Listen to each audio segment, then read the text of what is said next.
Good afternoon, ladies and gentlemen, and welcome to Highland Park Scots Lacrosse. You are looking live at Highlander Stadium in Highland Park, Texas, as Game On Sports Network brings you live exclusive coverage of today's Texas High School Lacrosse League match between the Lake Travis Cavaliers and your Highland Park Scots. Alongside Cade Hamner, this is Brian Shackelford welcoming you to today's broadcast at Highlander Stadium. And Cade, following a heartbreaking one-goal loss last night to the San Diego Torrey Pines Falcons, the Scots must recover on short notice and turn around and go right back into battle against a perennial power in the Texas High School Lacrosse League, the Lake Travis Cavaliers.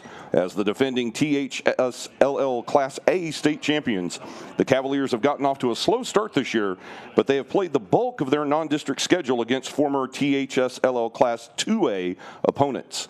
And now that these two classifications have merged for the 2023 season, the Cavaliers continue fighting above their weight class and must rally today against the Scots in an attempt to get their record back to 500 on the season.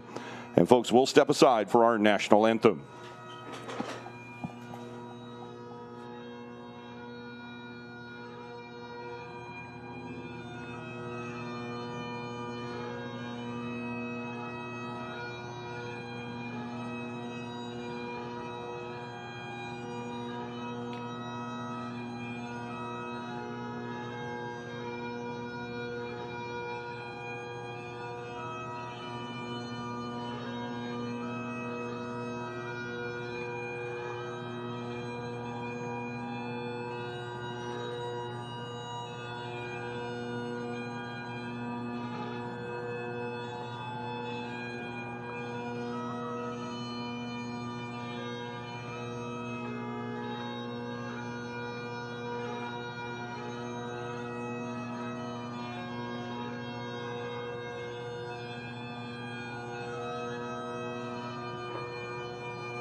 And national anthem played on bagpipes. You'll hear it only here at Highlander Stadium, Cade. And as I was saying, the Cavaliers once again fighting above their weight class this afternoon, taking on another former Class 2A opponent here in the Highland Park Scots as they try to get the Cavaliers record back to 500 on the season, and the Scots look to rebound from last night's loss and get back into the win column.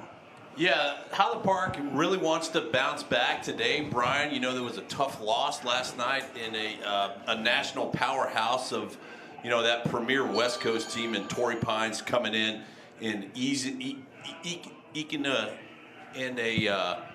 that win out there at the end. Scots losing by a point. So, you know, what are we, about 18 hours later? We're ready to get back into it. I know Coach Pressler is more focused on this game as opposed to last night's game, because this is a game that matters in the Texas standings. Playing Torrey Pines, playing those powerhouse national teams like they did down in Florida over spring break, that's great. That can get you tough, that gets you ready for the season. But this is a game that counts, and I know that Coach wants to come out fundamentally sound, get ready to go, and come out and just jump right on these Cavaliers from Lake Travis. And folks, now we'll bring you today's starting lineup for this afternoon's game here at Highlander Stadium. Your starting lineup on attack: number 19, Duncan Zilke; number 20, Harris Sands; number 8, Parker Addison. Your midfielders this afternoon: the Fogo specialist, number 26, Frank Musa; number 15, Wesley Iverson; and the long stick midi, number 33, Ben Boyer. On defense, starting this afternoon for the Scots: number 11, Keller Holmes; number 24, Henry Richter; and number 2, Benton Owens. And in goal once again this afternoon, number 16, Ben Abel. And folks, while we have a moment, we'll take you back to our highlight video for today's match.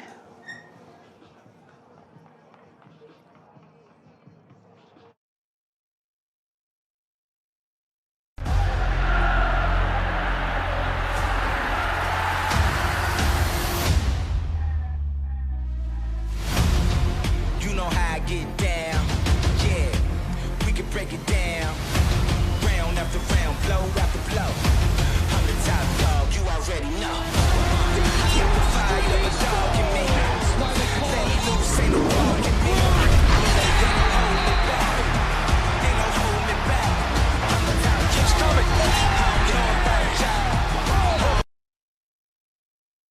And folks, we are underway here this afternoon in Highlander Stadium. The opening faceoff won by the Scots.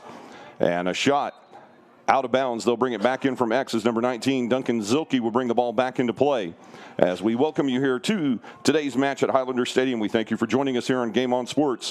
Wherever you may be watching across the state, around the nation, or throughout the world on your tablet, smartphone, or computing device, as you join us here for some Saturday afternoon lacrosse from Highlander Stadium. The Lake Travis Cavaliers in the gray tops. They have red shorts, white numerals on the gray shirts. And your Highland Park Scots in the white jerseys with navy shorts. And an opening goal there for Highland Park as Quinn Gordon, the senior captain, picks up right where he left off last night. He had the opening goal last night, and now he has the opener here with 11:19 to play in the first. 1-0 the Scots lead. Yeah, Quinn getting us started there. He's got to be sure to get his and get ahead of those sophomores. Those sophomores looked good last night. And, Parker Addison adding 5 last night by himself. So good to see Quinn get the Scots started today. And Quinn Gordon starting the scoring here 41 seconds into the match. 1-0 the lead now for Highland Park. The faceoff at midfield, still a loose ground ball as Frank Musa fighting with the Fogo specialist for Lake Travis, number 27, Matthew Stanislaus. And the victory for Musa and the Scots. They go right back on the job after the opening goal. Yeah, doing a good job to get this game started. It's tough to come off of 2 lacrosse games within 24 hours. These kids are used to doing that in club ball, Brian. They do it in the summer times, and they play 3 or 4 or 5 games in a weekend. So not out of the ordinary, but to do it in season play inside the state is going to be tough. But good to see him starting off here and get possession again. Well, this is the type of workout here that's going to get you ready for the state tournament toward the end of the season if the Scots qualify, and they should, because it's back-to-back games, 2-3 weekends in a row. Another shot there and a save by the goalkeeper for Lake Travis, Julian Garcia. And Garcia makes his first save, and now Lake Travis on offense as Highland Park will play some tough defense in their offensive zone to keep Lake Travis away from the timeline, as they have 3 seconds to get the ball across the timeline and just barely do. In college lacrosse, you have 10 seconds to get the ball across the timeline. Here in the Texas High School Lacrosse League, it's 20.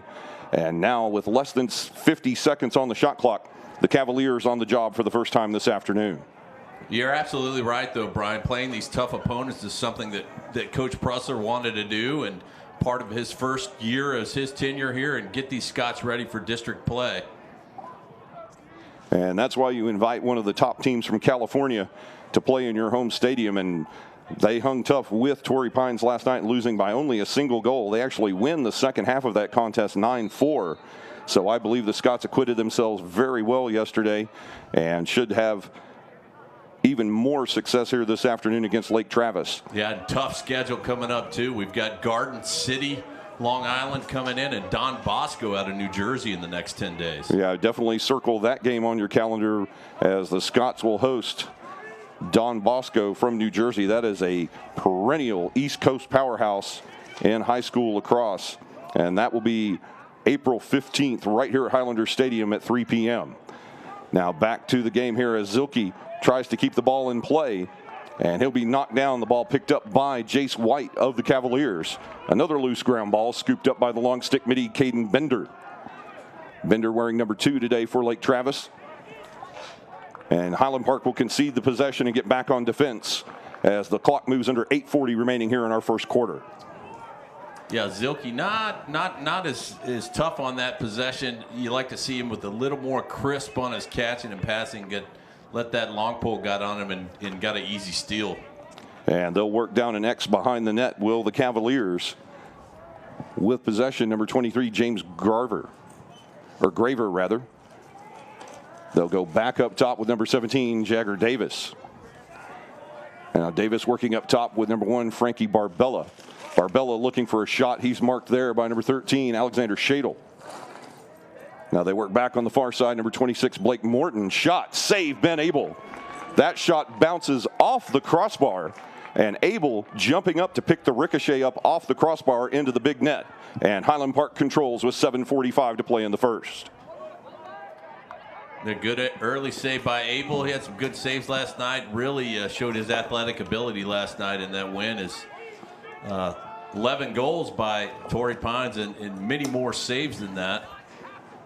You know, Abel with 23 saves last night, giving up 12 goals on the evening, but that was a furious onslaught by the Falcons as they put multiple shots on goal. We saw things there, Cade, last night that we don't normally see here in the Texas High School Lacrosse League, a little bit different brand of lacrosse coming from Southern California, but that is exactly the type of contest that Coach Pressler wanted. Now another goal for Highland Park, as right on the doorstep, Parker Addison quickly gets his name on the score sheet. His first goal of the afternoon with 7:05 to play in the first quarter. Now 2-0 in favor of the Scots. Good to see the Scots get up. Yeah, Torrey Pines last night, their head coach runs one of the premier clubs on the West Coast, in the West Coast Stars. It's kind of West Coast Stars and Mad Dog that run the premier West Coast club programs that compete with all the teams back east. And they showed that last night. Really good stick movement, fast pace of play. And Torrey Pines not done yet here in the Metroplex. They have another game this afternoon at 6 p.m. at Ranger Stadium on the campus of Dallas Jesuit, as they will face off against the defending Class 2A state champion Jesuit Rangers. Yep. Back to action here now as Highland Park on the job with just under 7 minutes to play in the opening quarter. Yeah, just on the back of that, Brian, that's a great game. If you can get over there, if you're a lacrosse fan, that's a good game to get over to. Yeah, just to watch some outstanding lacrosse. And with everything that Highland Park gave them yesterday, that should be equally as exciting this evening between Torrey Pines and Dallas Jesuit. Yeah, and you can bet the HP players will be watching that. May even be assigned to watch that game from Coach Pressler, as Jesuit circled on our schedule too. Is a big district rival. Well, a large contingent of Cavaliers were here in attendance last night. That's right. Drove up early from Austin to watch the match between Torrey Pines and Highland Park, do a little scout work, and also see that California team in action. So, you know, when they come from the West Coast here to North Texas, these teams from California do draw quite a crowd from the lacrosse community. Yeah, they do, and you can't blame them. They brought a big, deep roster, and yeah, they dressed 37 men yesterday. A big roster for Torrey Pines. I liked to see the photo ops that they wanted with Coach Pressler after the game too. Yeah, lots of pictures and a good time had by all last night, as Highland Park now trying to get back into the win column.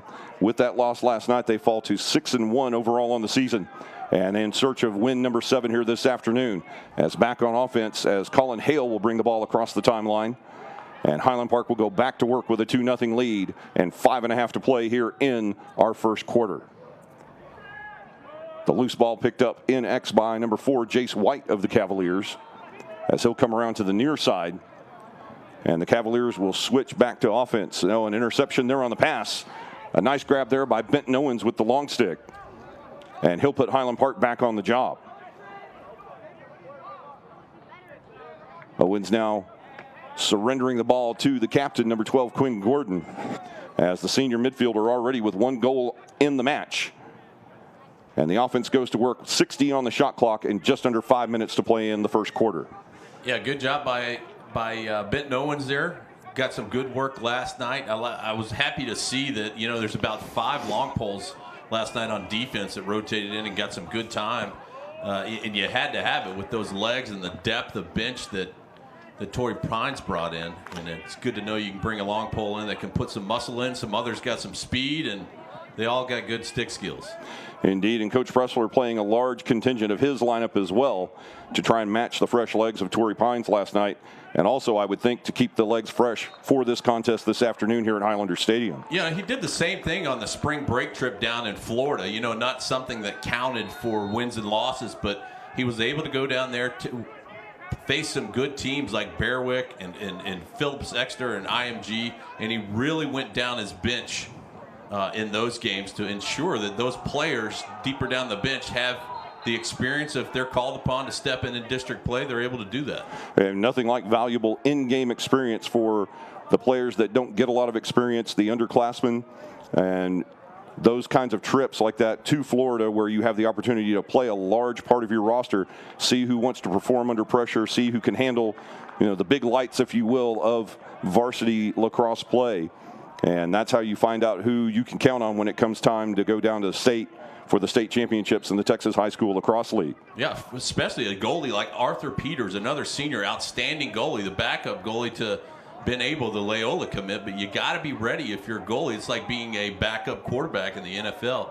And get some good game experience, because you're not going to get a lot of time in district play until it counts and you're called upon. Indeed. Now a controversial play there out of bounds.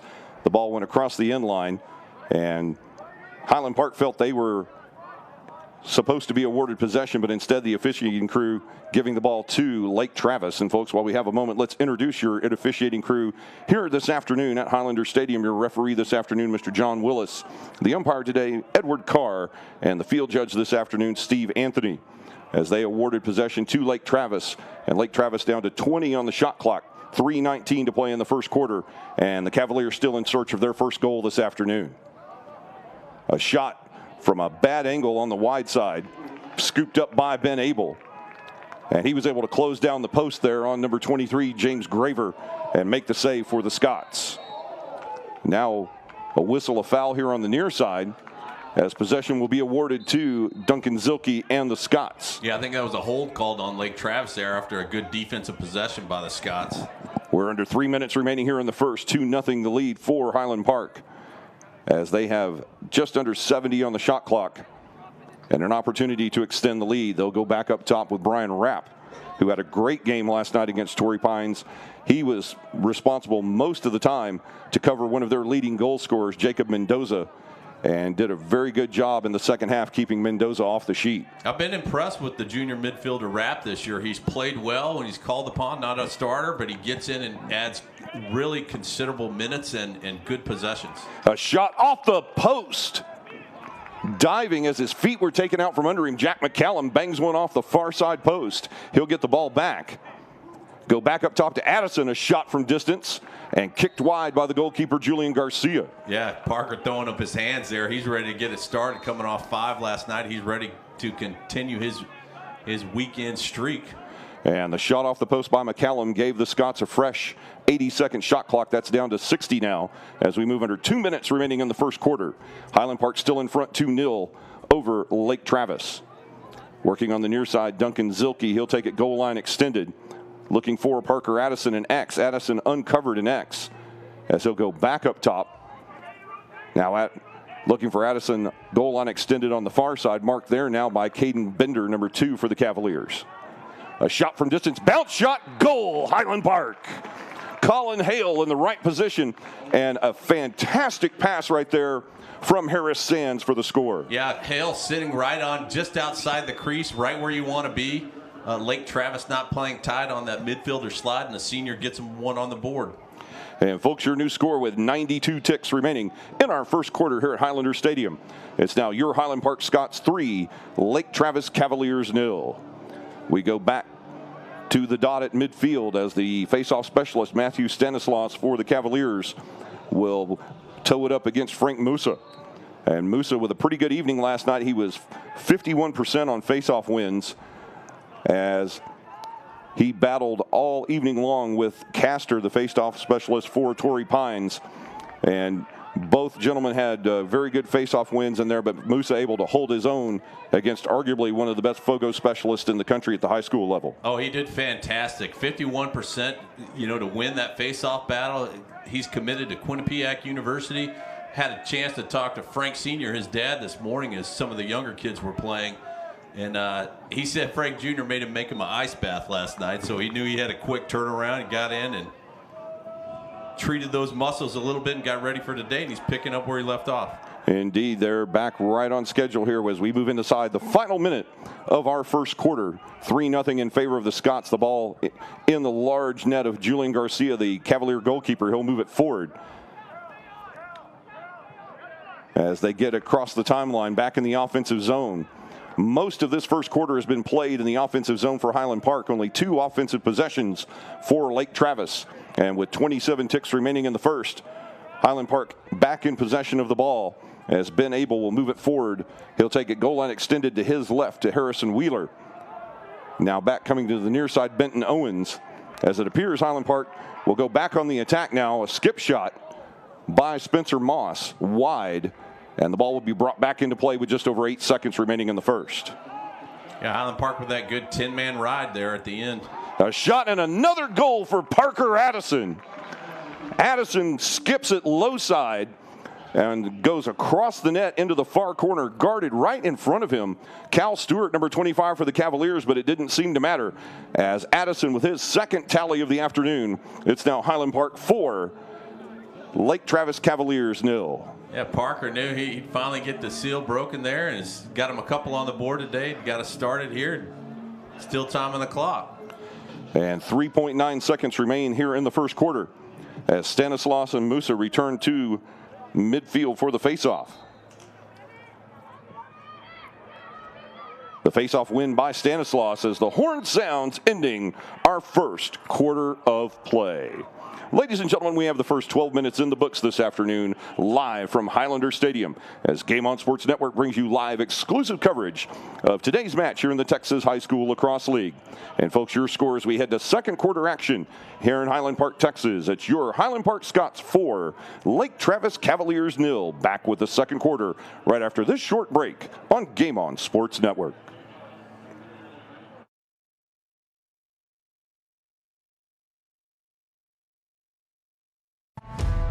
(2023) New chapter, same tradition. A tradition of hunger, sacrifice, and winning.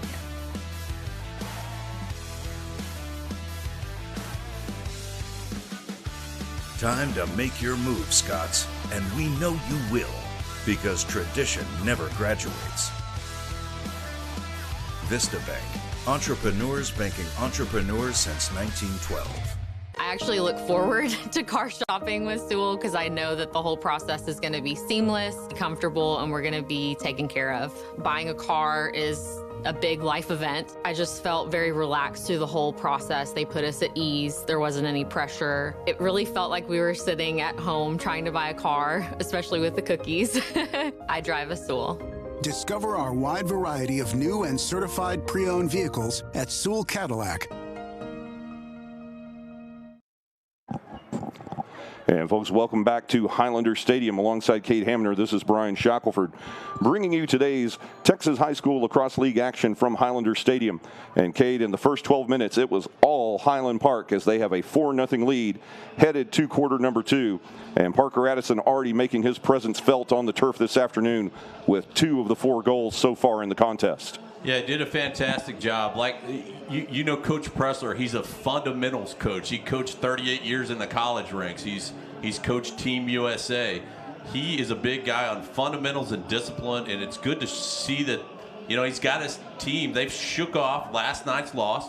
They're out here, and they're getting points on the board today and showing good defense. I like to see the 10-man ride that was in effect right before Parker Addison's last goal there.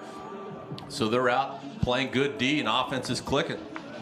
And ready to go here for quarter number 2 as Frank Musa will tow it up with the Fogo specialist for Lake Travis, number 27, Matthew Stanislaus. 2 seniors will battle for the ball here as we begin the second quarter of action from Highlander Stadium. And a whistle on the faceoff. And a foul call will award the ball to Lake Travis. The teams have now switched ends. The Lake Travis Cavaliers will be shooting to the goal on your right as you watch here this afternoon on your tablet, smartphone, or computing device. And your Highland Park Scots in the white jerseys with navy pants will be shooting to the goal to your left. With the ball, that's number 12, Nico Triant, working on the far side. He's playing the 2-man game up top with Landon Phillips. And Cade down 4 goals already as we start the second quarter. Lake Travis needs to put a point on the board here desperately in the opening stages of period number 2. Yeah, it's going to be tough. Scots are in their aggressive defense. If you see, their defense is stretching out, not giving a chance for Lake Travis to get inside. Wesley Iverson with the steal on defense. A point-blank shot by Harris Sands, blocked by Garcia. It bounces off Garcia's net, off the crossbar on the far side, and out of bounds. And the possession awarded to Lake Travis as they were first to get there. Jace White the defender for the Cavaliers, brings the ball back into play. But a nice opportunity there, just the Scots unable to convert with 11 minutes to play before halftime. Yeah, good save by Garcia. You got to take a guess when somebody's standing on your crease right there at the doorstep, and he guessed right and didn't go for the pump fake. And now for a shot, he's denied by Alexander Shadle. As Shadle with excellent defense on Blake Morton. He'll hand Morton off now, a shot.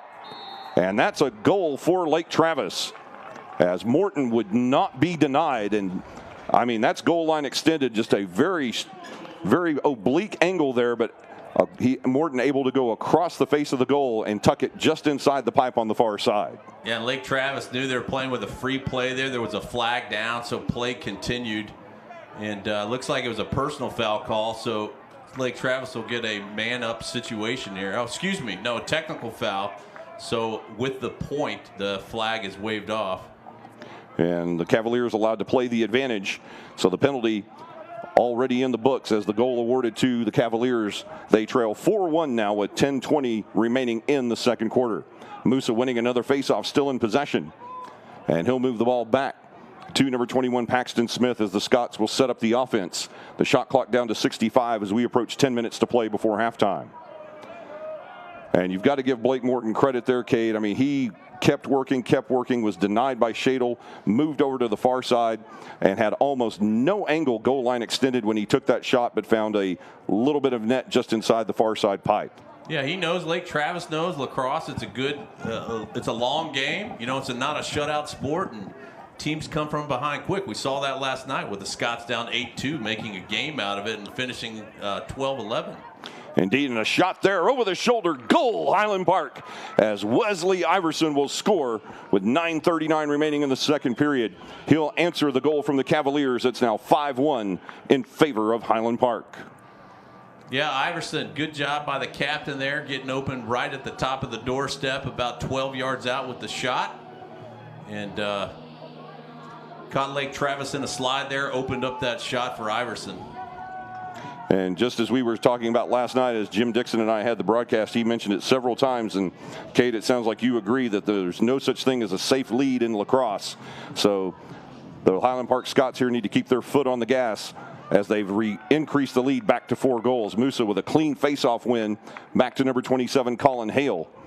Yeah, and Hale goes back on the job for Highland Park. Sorry about that, Brian. Yeah, for sure. It can go hot and cold pretty quick.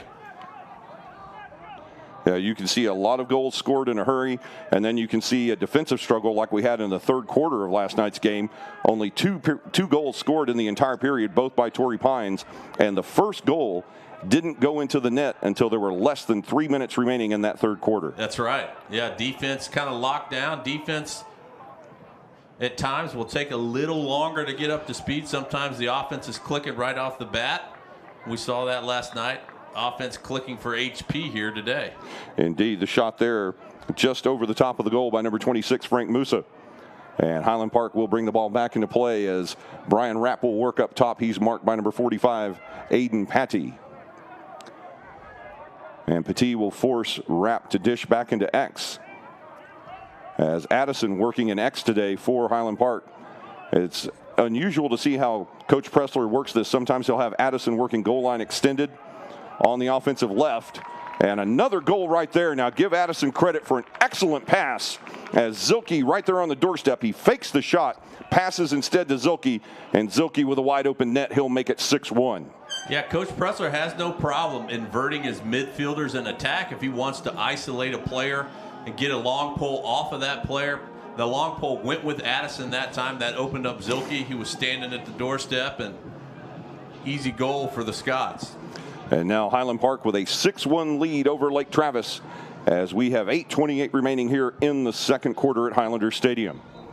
Musa and Stanislaus return to the faceoff. And a foul called on the faceoff. Possession awarded to Highland Park as Musa and crew will go back on the job with a fresh 80-second shot clock.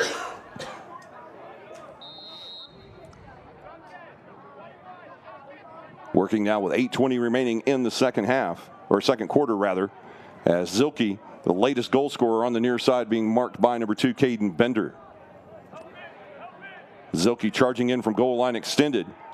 Garcia, the goalkeeper, coming out to meet him. The ball loose And now picked up by number 28, Holden Williams, but we have a whistle and a penalty flag on the play. And now multiple penalty flags. The first flag coming before the whistle, and now a second flag after the whistle. We may have two different fouls here on the turf, Cade. Yeah, I think the first call was a slash on Zilke. Zilke certainly drew the long pole that time, got inside, got a little tight, looked like it was a slash. I don't know if the second call might have been one of the HP players chipping a little bit at the ref, and he was looking at, I think, Dalton Harris. We'll check the bench here, or check the call, as the referees will report this to the scorer's table. With 8:05 remaining here in the first half. And indeed, the second penalty is an unsportsmanlike conduct call against Highland Park. So each side a man down. We're still equal strength, but it's 9-on-9 offensively instead of 10-on-10, or pardon me, 8-on-8 rather, instead of 9-on-9 with 8:05 remaining in the first half. Yeah, I don't know what the call was on Harris there. Probably chipping at the ref a little bit, but he gets a 1-minute call locked in. So, well, I'm not sure if it's the same call as football, but I saw what's the football signal for an unsportsmanlike conduct. So that is what that was, and the ref locks that penalty in. That means if Lake Travis scores a goal, he'll serve that full minute. So the equivalent of a major penalty in hockey, where Harris will have to serve the penalty regardless of how many times Lake Travis will score during the 1 minute in the sin bin. And the slash against number 2, Caden Bender, he'll also spend a minute in the penalty box. So each team a man down, and lots of room now on the turf with 8 minutes to play. And you would think, as the scoring has been going so far in this first half, that the open turf will favor Highland Park. Yeah, you got to think it will, and the aggressive Highland Park defense will probably stretch out onto Lake Travis. And they'll play aggressive there, try to kill this minute penalty for both teams. And now Lake Travis working here on the near side. They have possession. Blake Morton, the lone goal scorer for the Cavaliers, dishing off a shot. Save Ben Abel. As Landon Phillips takes a shot, tries to go low to the left side of Abel. But Abel equal to the challenge. He'll scoop that up with 7:35 remaining in the first half. And now, still equal strength, less than 25 seconds remaining on the penalties to both players, as Quinn Gordon will bring the ball back into the offensive end. The shot clock down to 60, game clock at 7:20, and 15 seconds remaining on the penalties to both Caden Bender and Dalton Harris. And it appears that the captain, Quinn Gordon, is content to allow the penalties to expire and get another offensive player out there on the turf for Highland Park. Working an X, guarded by his counterpart, number 12, Nico Treont. And now a whistle and a timeout taken by Coach Pressler. We'll take timeout as well with 6:55 remaining here in the first half of play at Highlander Stadium. Highland Park Scott 6, Lake Travis Cavaliers 1. Back in a moment on Game On Sports Network.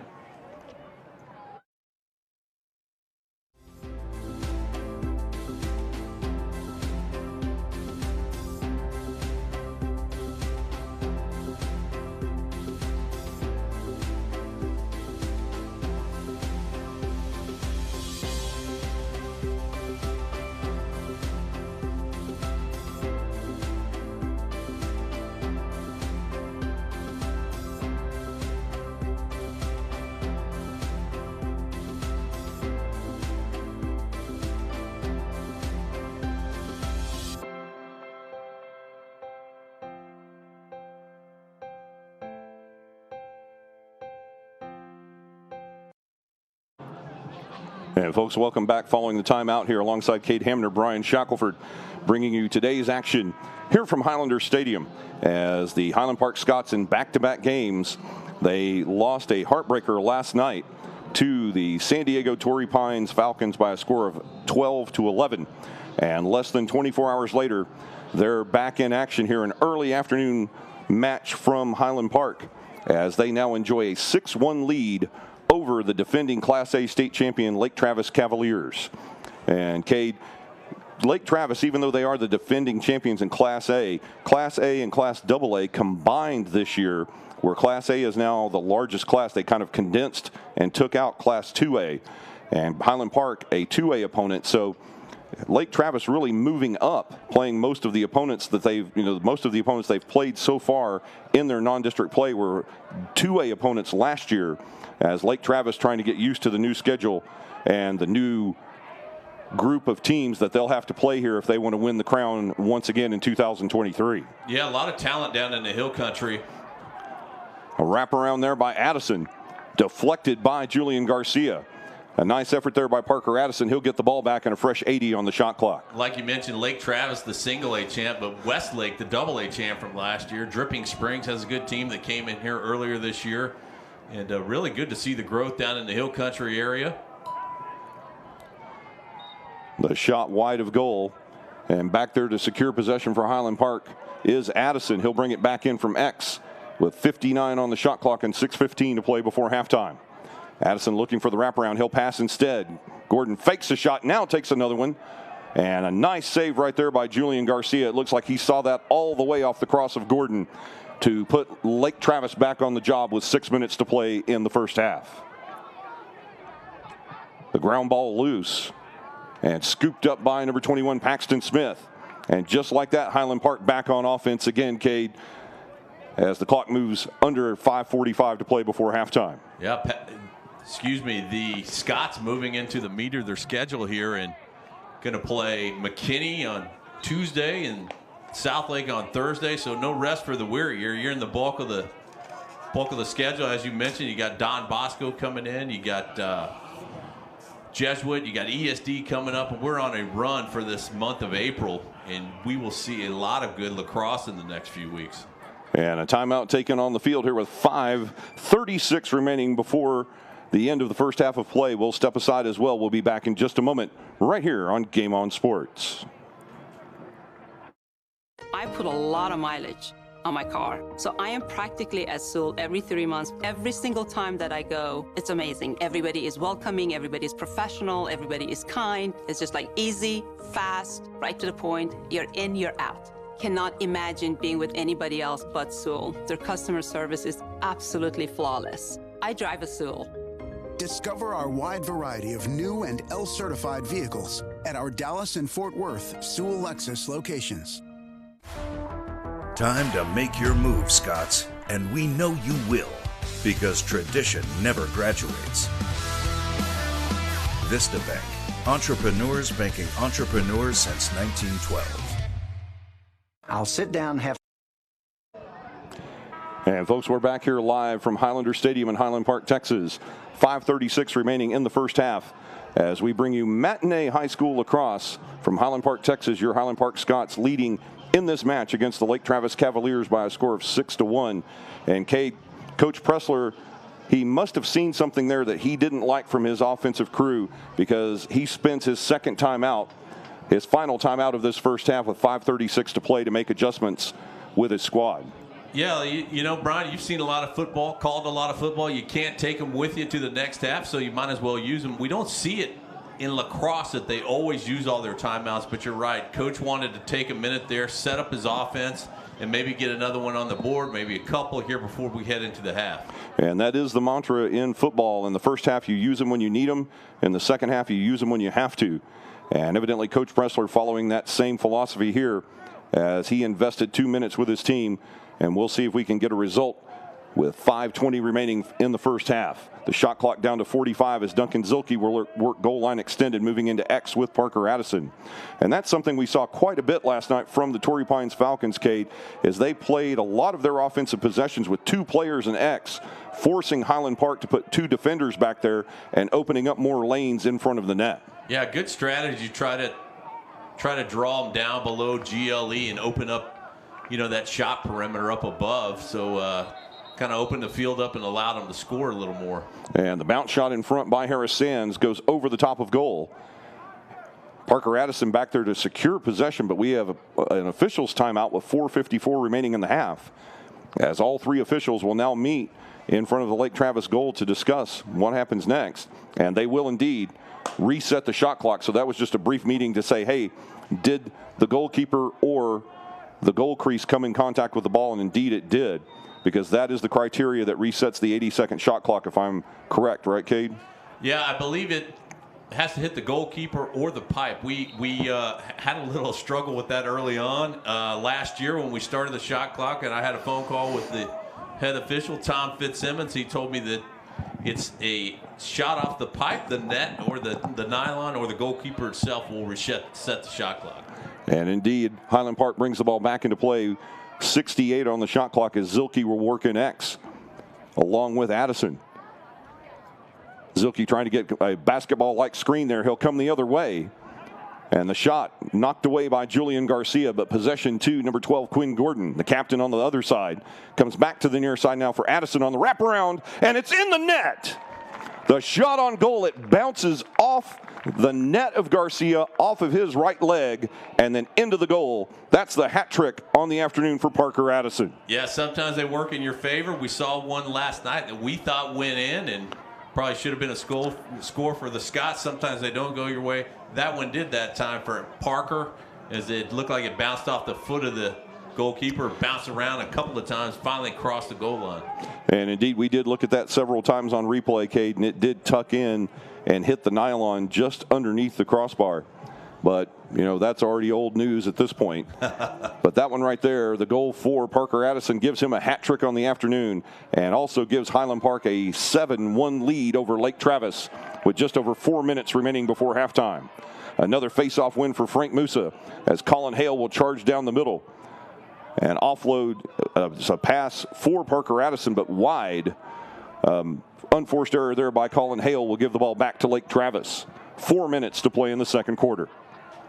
Scots with an aggressive ride here, trying to get another turnover. That's been effective for them all season. There you go. And Addison knocks the ball loose from number 12, Nico Triant. And there to scoop it up, the long stick of number 33, Ben Boyer.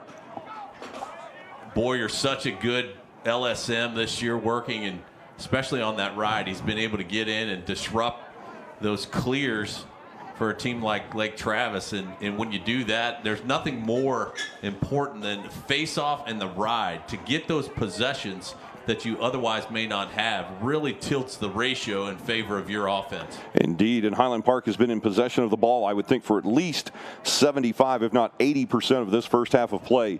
And one of the main reasons why they hold a commanding 7-1 lead with just over 3 minutes to play before halftime. Addison goes back up top to Colin Hale. Hale working with Jack McCallum. The shot by McCallum wide of goal. And Highland Park will bring the ball back into play with exactly 3 minutes remaining in the half and 31 on the shot clock for the Scots. Addison now with the ball. He'll come around to the far side. And that pass just a little too high for Colin Hale. Scooped up by Harris Sands. The shot clock down to 15. And now a whistle by the referee. And evidently Highland Park came across the line and they had to give the ball away. Well, Highland Park pushed the attackman for Lake Travis across the line. You can't do that, same as you stepping across. Well, you can do that, you just can't get caught. And unfortunately, they did that right in front of the umpire, Edward Carr. And that's what awards the Cavaliers possession here with 2:34 remaining. And now another stoppage of play as it looks like Lake Travis will take timeout. And Coach Derek DeJoe will talk things over with his squad. We'll step aside here with 2:34 remaining in our first half. Highland Park 7, Lake Travis 1. Back in a moment right here on Game On Sports. You've never been one to fear the unknown. That's because you've seen seasons like this come and go, just like many of your competitors. You know your outcome, stay focused, and take calculated risks, seizing opportunities when others freeze. The truth is, winter business cycles separate the good from the great, and winter is your season. Ours too. That's why for over a century, we've been honored to serve you. Vista Bank, entrepreneurs banking entrepreneurs since 1912. We've done both, new and pre-owned. It's the same experience. It's everything's the same. They make it too easy to even think about going anywhere else. Discover our wide variety of pre-owned vehicles at Sewell.com today. And folks, we're back here at Highlander Stadium alongside Cade Hamner. This is Brian Shackelford bringing you Saturday afternoon high school lacrosse from Highlander Stadium. A 7-1 lead here for Highland Park. And Cade, off of the unforced error or penalty, really the foul against Highland Park. Lake Travis here with a rare possession with 2:34 remaining before halftime. And Coach Derek DeJoe calling timeout. Get inside the mind here of the Lake Travis coach. What are you trying to set up here? You've got 70 on the shot clock, 2:25 to play in the half, and you need a goal in the worst way possible. Absolutely. It's been a lopsided start for Lake Travis in favor of Highland Park. So I think just calm them down, try to set a play. You've got 60 seconds left on a shot clock. Look for a slide across the crease here at some point. Highland Park's pulled its defense in a little tighter, probably expecting that. And an errant pass. An unforced error there. The ball off the cross of James Garver. And the last thing that Coach DeJoe wanted to see is an unforced error and turnover to Highland Park as we move under 2 minutes to play in the half. I was going to say, he didn't draw that up.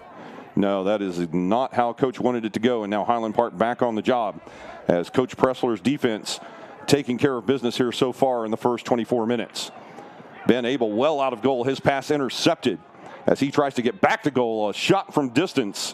And you can't blame number 28 Holden Williams for taking the shot there as Abel was about 4 yards out of goal. Yeah, Abel with a low percentage pass there. You got to watch that substitution box. Your guy will be coming in. There's a guy right behind you from Lake Travis coming in. So you're trying to make a 30-yard pass. It's an easy pickoff.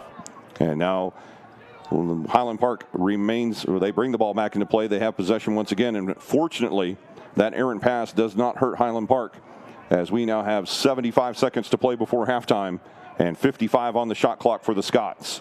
Charging in from the far sideline, Quinn Gordon. He'll go back in X to Parker Addison. They come back to the near side with Wesley Iverson and set up a counterclockwise rotation back up top to Paxton Smith as the shot clock halfway gone, 40 seconds remaining in this possession. Yeah, Highland Park staying aggressive here. No need to just try to let the clock run out. They want to keep possession, but they'll get another shot off for sure. Addison guarded in X by number 4, Jace White of the Cavaliers, as the shot clock down to 25. Addison briefly loses his footing. He'll try to wrap around. Shot, a one-timer by Zilke. And Zilke unable to get all of that ball at just off the top of his cross and right into the net of Julian Garcia for the Cavaliers. And Garcia, the Cavalier goalie, going all the way downfield as Ben Abel out of net once again. But he's able to scramble back into net as Aiden Petit with possession. Yeah, we see that 10-man ride's a little bit dangerous if you let the ball cross midfield, because Ben Abel comes out and covers one of the attackmen. He gets out past the hash, past the numbers. It can be an easy goal if they make that pass. Ben Abel able to get back there, and not quite a good shot by the Cavaliers. Okay, and another timeout here as Coach DeJoe and the Cavaliers will take their final timeout with 19.8 remaining. And as we keep the action here at Highlander Stadium, Cade, Coach DeJoe now has another opportunity like he did just moments ago when he used his first timeout to set up a play. I mean, 20 seconds, plenty of time to score a goal in high school lacrosse. The shot clock no longer a factor at 63. So he definitely doesn't want the same thing to happen the previous time when they had the unforced error and lost the ball out of bounds. So is it the same kind of shot you were talking about earlier? They're going to try to slide something across the goal mouth and look for an open shot? I think you do. I think you got to be dodging inside and get close to that crease. But J.R. Stahl, defensive coordinator for the Scots, Coach Pressler, a defensive-minded coach that played 4 years of lacrosse and 4 years at nose guard at when he played college football. And so believe me, they'll be ready for it. But, yeah, if I'm Lake Travis, I try to dodge as close to the crease as I can. Probably try to get a mismatch and maybe someone with a slide that opens up one of those midfielders on the inside. And I would think here with 20 seconds to play in a 6-goal lead, we can expect to see a full 10-man ride from the Scots for the duration of this offensive possession for Lake Travis. And now the Cavaliers to bring the ball back in play from the near side. Nico Treant will put the ball back in play up top to Landon Phillips. 16 remaining in the half. Treant and Phillips playing the two-man game now from the near side. Good defense. The good defense there as the ball knocked away by Benton Owens. The clock down to 5. Still a loose ground ball. That favors Highland Park. And a whistle now with mere tenths of a second. And possession to Lake Travis with 2/10 of a second remaining in the half. And not enough time to do anything as Blake Morton winds up but cannot fire as the horn sounds, bringing us to halftime. Ladies and gentlemen, we've reached the end of the first half of play here at Highlander Stadium as Game On Sports Network brings you live exclusive coverage of Saturday afternoon lacrosse here from the Texas High School Lacrosse League. And folks, your score here at the halftime break from Highlander Stadium, your Highland Park Scots 7, Lake Travis Cavaliers 1. And Cade, this has been a thoroughly dominating performance so far this afternoon from the Scots as they look to rebound following the defeat last night from Torrey Pines. Yeah, as we wrapped up the game last night and coming in today, I just wanted to see that the Scots came out and played their type of game from a fundamental and disciplined approach. We've seen very few unforced errors by HP, very few drop passes. You're always going to have a few, but they've kept a clean, sound game, defensive-minded when they've had to. But like you said, Brian, that 70-80% possession down on their end has gone in their favor to the tune of 7 points. And looking at the scoreboard, you think this is just an offensive extravaganza for Highland Park, but really the story in the first 24 minutes has been the defensive effort for the Scots. Yeah, they've done a great job. Ben Abel is there making good saves. Defense is sliding well. You know, junior like Henry Richter playing well. Ben Boyer playing a fantastic job at LSM and coming in off face-offs and on those rides. They've really done a good job. A good defensive series is a series that lasts 5 to 7 seconds.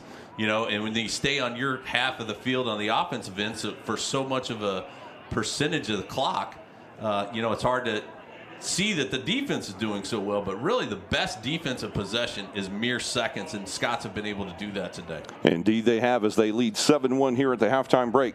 We'll step aside for some halftime activities and be back with more halftime analysis. Highland Park 7, Lake Travis Cavaliers 1. We're at halftime here, back in a moment on Game On Sports Network. 2023, new chapter, same tradition. A tradition of hunger, sacrifice, and winning.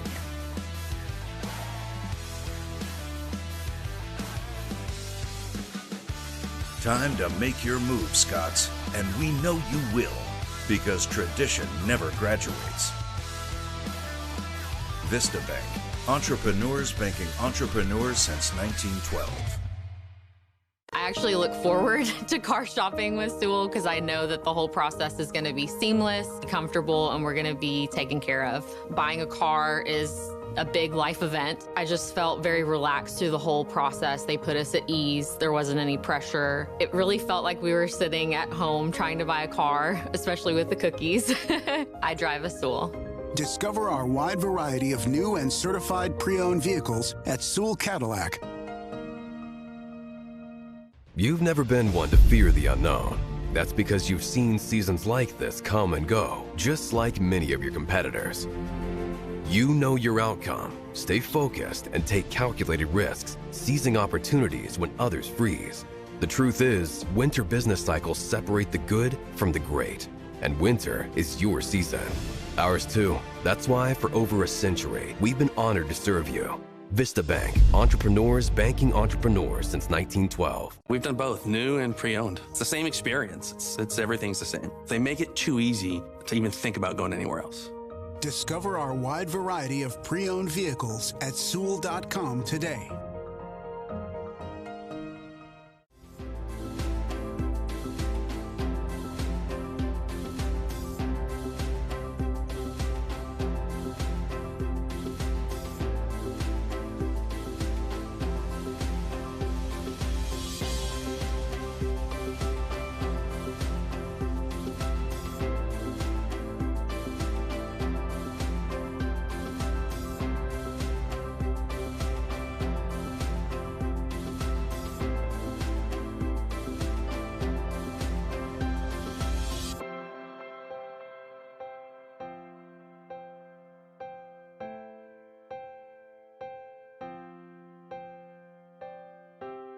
I put a lot of mileage on my car. So I am practically at Sewell every 3 months. Every single time that I go, it's amazing. Everybody is welcoming, everybody is professional, everybody is kind. It's just like easy, fast, right to the point. You're in, you're out. Cannot imagine being with anybody else but Sewell. Their customer service is absolutely flawless. I drive a Sewell. Discover our wide variety of new and L-certified vehicles at our Dallas and Fort Worth Sewell Lexus locations. Time to make your move, Scots, and we know you will, because tradition never graduates. Vista Bank, entrepreneurs banking entrepreneurs since 1912. I'll sit down, have a cup of cappuccino, a cookie, read a book. When the car is ready, they come get me. It's a great way to start a Saturday. Discover our wide variety of new and L-certified vehicles at our Dallas and Fort Worth Sewell Lexus locations.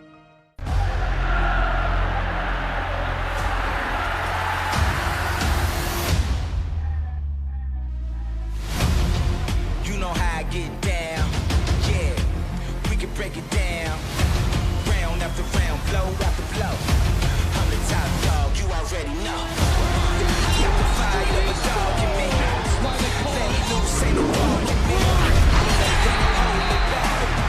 They don't hold me back. I'm the top dog. Keeps coming. I don't know about y'all. I don't know about y'all. I'm the top dog. Ain't no holding me back. Nah, ain't no holding me back. I'm the top dog. It's over. I'm the top dog. It's over. I don't know about y'all. I'm a top dog. I don't know about y'all. I don't think about y'all. I'm the top dog.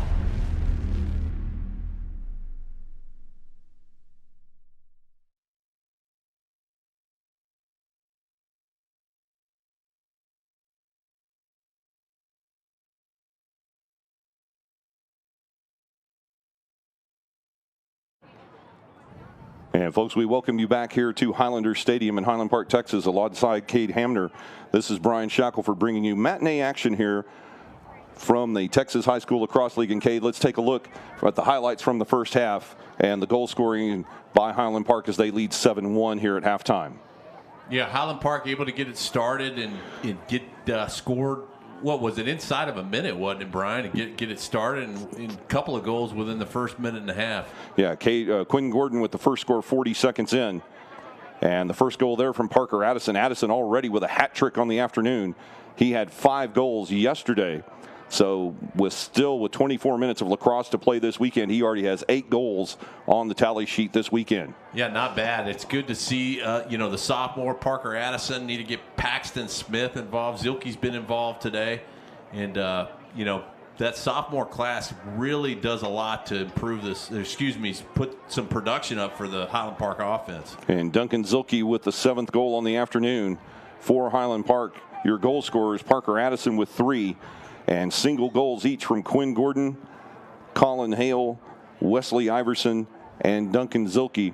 All 3 of the captains have scored here this afternoon for Highland Park. And the lone goal on the afternoon for the Lake Travis Cavaliers by the midfielder Blake Morton. As we are set to begin the third quarter here, 7-1 the advantage for Highland Park. And if you're Coach Pressler at this point, I guess you just keep your foot on the gas here and let these guys work out some of the frustrations they had from last night. And unfortunately, that's going to be at the expense of Lake Travis. But you want to get back into the win column, and you want to have an impressive outing here as you move into what is the meat of your schedule coming up, as they have some very tough games next week. Yeah, in Texas High School lacrosse. Yeah, they got McKinney next week at home, and then travel out to Southlake before they get some of those the following week. Some of those spring break teams traveling in from the East Coast. But you're right, Coach Pressler is a foot on your throat mentality, a Tiger Woods type mentality. You're playing big boy lacrosse. He doesn't have any sympathy for you in a lopsided game. If it gets really out of hand, he might step off the gas, require his team to take time off the clock, make a few more passes. But after a game like last night coming in, he wants to assure that his team is crisp, they're moving the ball in offense, and no matter the score, he always sees opportunities to improve, and he'll have his team playing until the horn sounds. Indeed, and they will need to do that to prepare for the schedule coming up in April. And looking at this schedule, I mean, as you said, a big district game coming up Tuesday night at 8 p.m. right here at Highlander Stadium, as McKinney will come in for a district matchup. Highland Park already 1-0 in district play, but McKinney a tough opponent, and they will definitely need to take that game and have a 2-0 advantage in district play. The week following, I mean, you've got the game against Southlake. It's a non-district game, but it still counts in the standing, and Southlake always brings a tough team. and that one's on the road at South Lake Carroll. That's going to be a tough matchup as well for the Scots. Yeah, South Lake, like I said about the Hill Country team, South Lake has done such a good job to markedly improve their team in the last 3 years. They're going to be a dominant team in the next 5, and so you really got to take them seriously. It's an opportunity for the Scots in the meat of their schedule. Again, back to the fundamentals of Coach Presser. He doesn't want to see his team have a letdown game. And when you play these big teams from the East Coast, when you play Torrey Pines, when you have a Don Bosco on your schedule. Wow, that's going to be something right there. It's important to take care of business when you're supposed to. So teams like McKinney, like Allen, when you're favored to win, he wants to go out and make sure that you stand on their throat and put up a convincing win. Indeed, and that second week of April will be key, as even though 2 of the games are out-of-state opponents, it's just going to be a tough week of lacrosse for Highland Park, because you've got Garden City High School from Garden City, New York, a big East Coast powerhouse coming in on Tuesday, April 11th, and then on back-to-back nights on Friday the 14th, I believe that's Friday the 14th, and Saturday the 15th of April, arguably the biggest 2 games of the season, I would think, just given the nature of these 2 schools, the most emotional game of the season, even though it's not a district game, but probably the most emotional game of the season coming up Friday night, April 14th against Jesuit at Jesuit High School. And then the following afternoon, you have one of the biggest powerhouse teams on the East Coast, Don Bosco, coming right here to Highlander Stadium. Absolutely. You said it, Brian. And we're ready to begin the second half here. A shot by Landon Zilke saved Julian Garcia, as Musa able to win the faceoff. He's 64% here on faceoffs this afternoon for Highland Park, and a large part of the reason why they hold a 7-1 lead as we begin the third quarter here at Highlander Stadium. Yeah, I say it game in and game out. It's such a dominant thing in the sport of lacrosse, like hockey, right? In football, you score, you kick off to the opponent. In basketball, you score, the opponent gets the ball.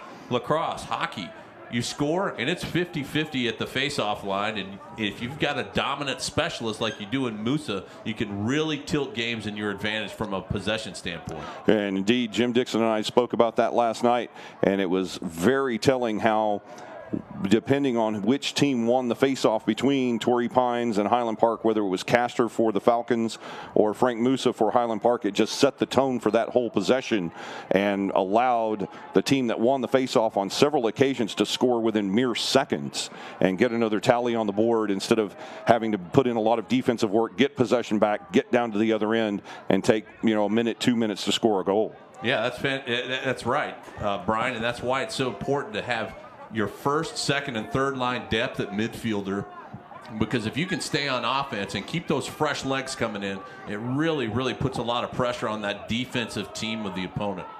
And now Quinn Gordon working on the near side, a shot and a goal for Highland Park. You called it right there, Cade. You said number 21 Paxton Smith needed to get involved in the second half, and he did. He's got the opening goal here in the second half of play, and the Scots now take an 8-1 lead over Lake Travis. Yeah, I know Paxton, I know Parker, I know Duncan, that sophomore group. They are really aggressive kids that like to score, quiet kids for the most part, but alpha types. And you saw Paxton down in Houston when you called that game. If he gets started, he can be dangerous as well. So he finally broke the seal today, and look for him to continue to contribute. Indeed. I mean, those are 2 sophomores there that you are going to want to watch, Highland Park fans, and both Parker Addison and Paxton Smith.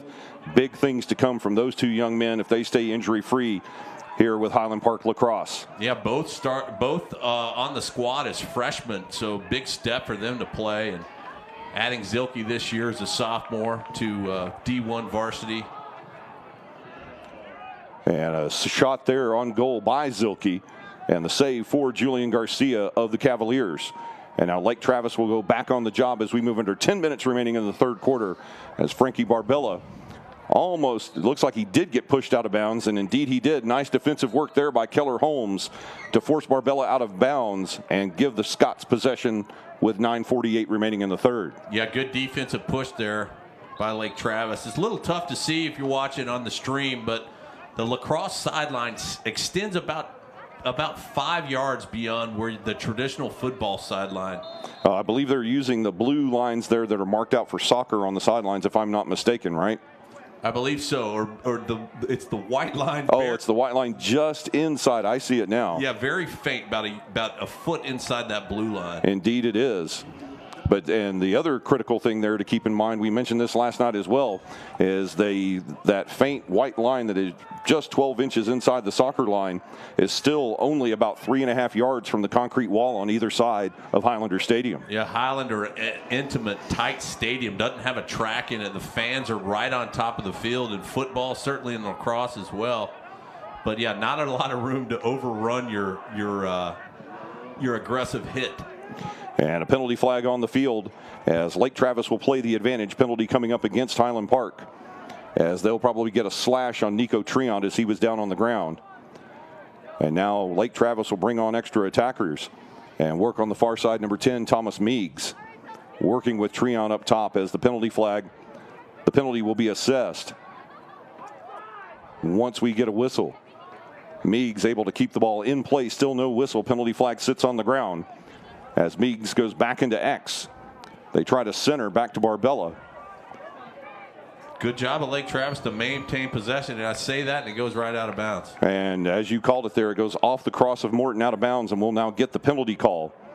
And this appears to be a man-up advantage coming up for Lake Travis with 8:20 to play in the third. Yeah, anytime you have a delayed penalty, if they can keep the possession as long as they can, it's really kind of a free play like an offsides in football. Looked like the call was push with possession, so that'll be a slashing call. 1 minute personal foul there, so 1 minute, one-man advantage for Lake Travis. And Keller Holmes sitting in the penalty box for the next 60 seconds as Lake Travis will go man up with 8:20 to play in the third.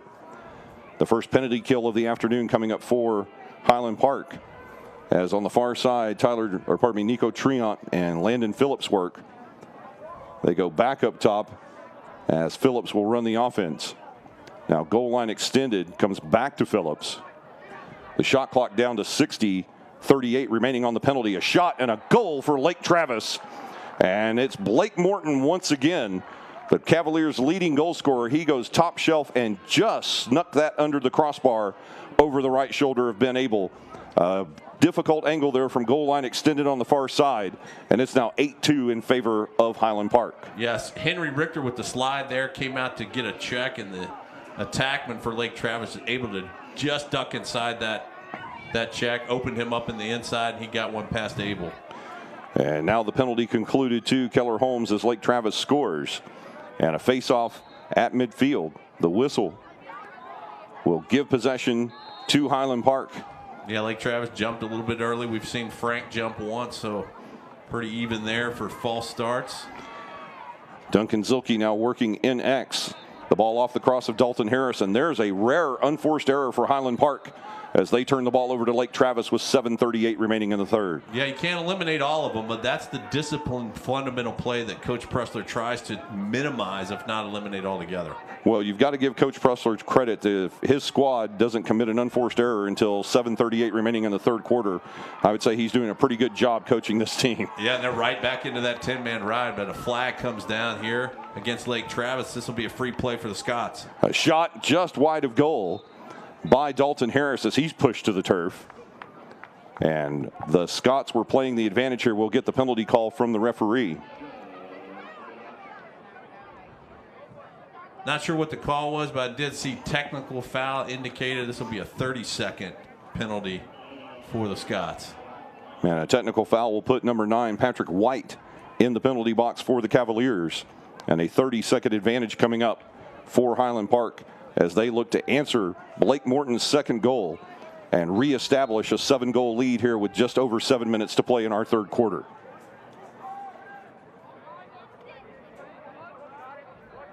The ball worked over here, back goal line extended. Zilke, he'll go across to Addison.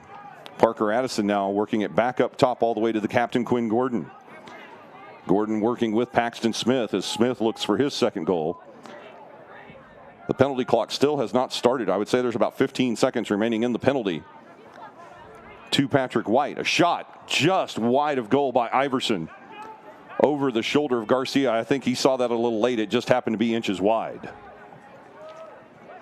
And Quinn Gordon will bring the ball back into play with 45 on the shot clock. as the penalty has now expired and both teams back at full strength as we move under 6.5 remaining in the third.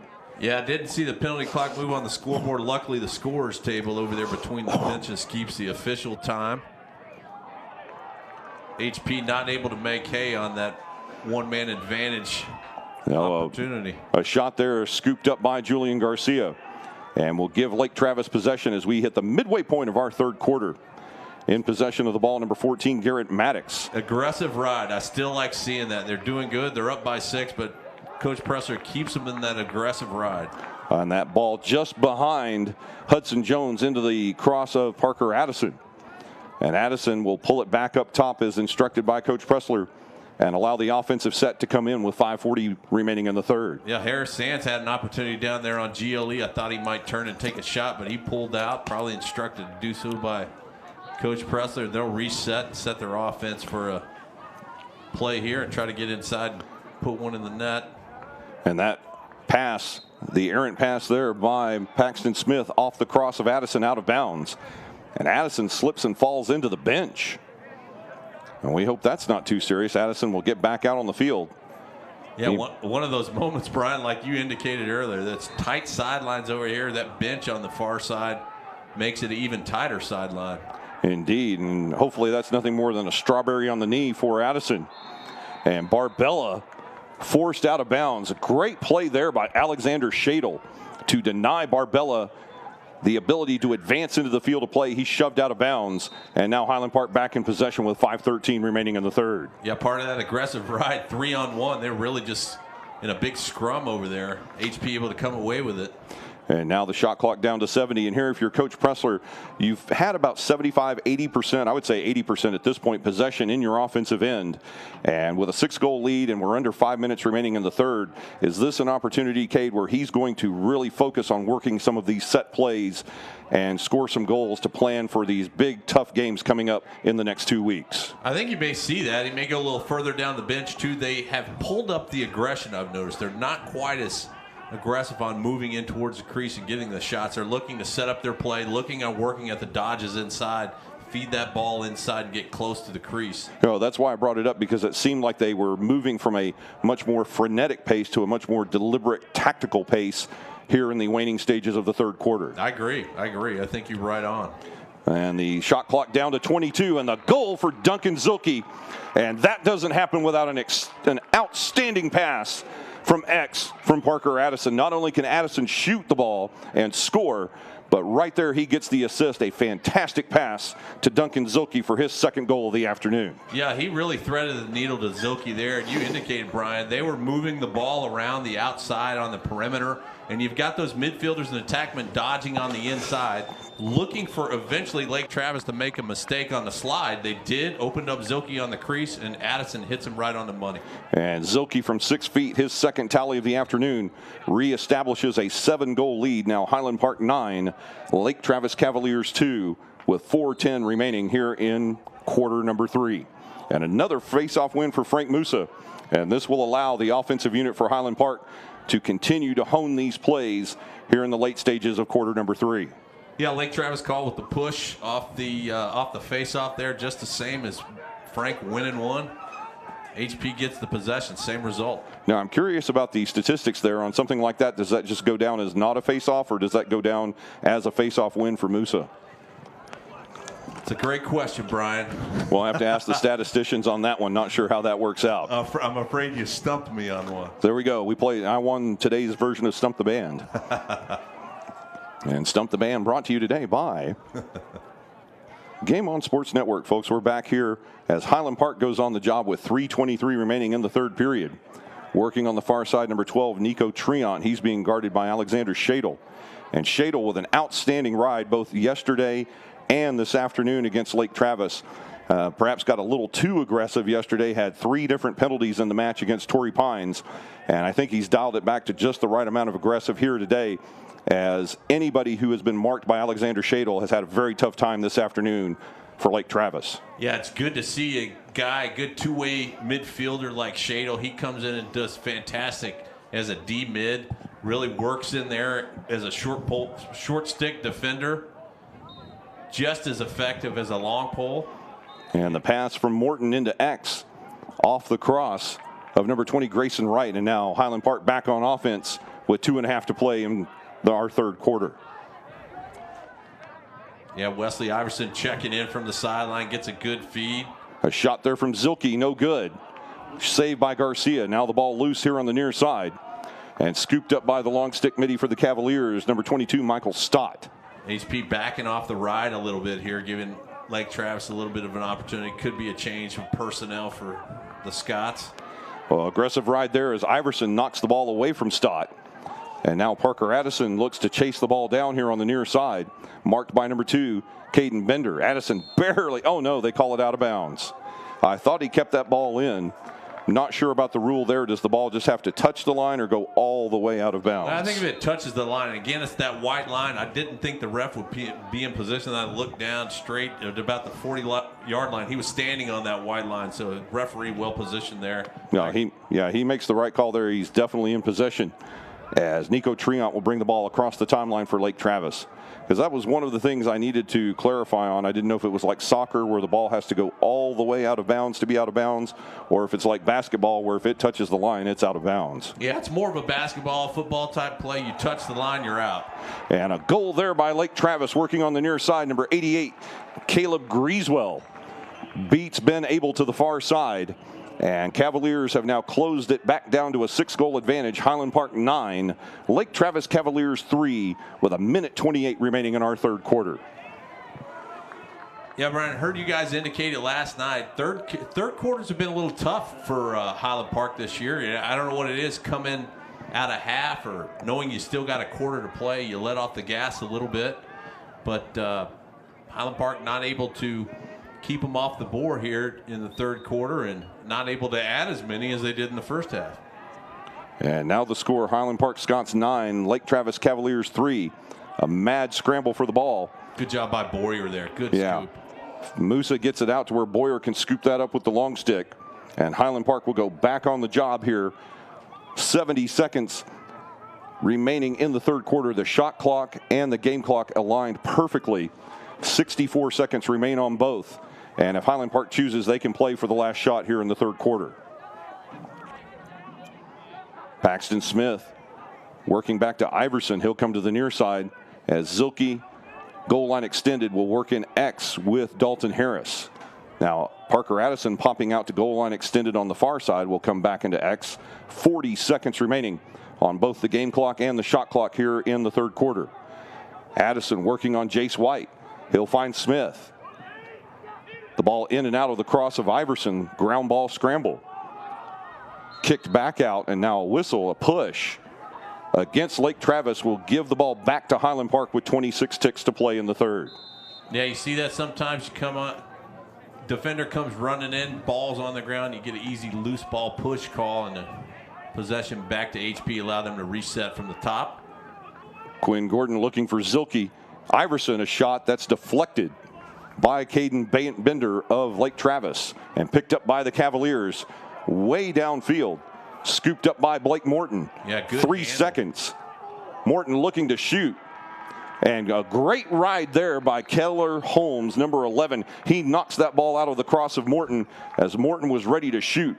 And the horn sounds ending our third quarter of play. Yeah, great handle there by the Lake Travis midfielder. They whipped that, the LSM whipped that down there, and he went about 3 foot in the air, picked it off. Good handle. Knew he was short on time. Able to get it inside, but not a clean shot, and the Scots hold it to 9-3.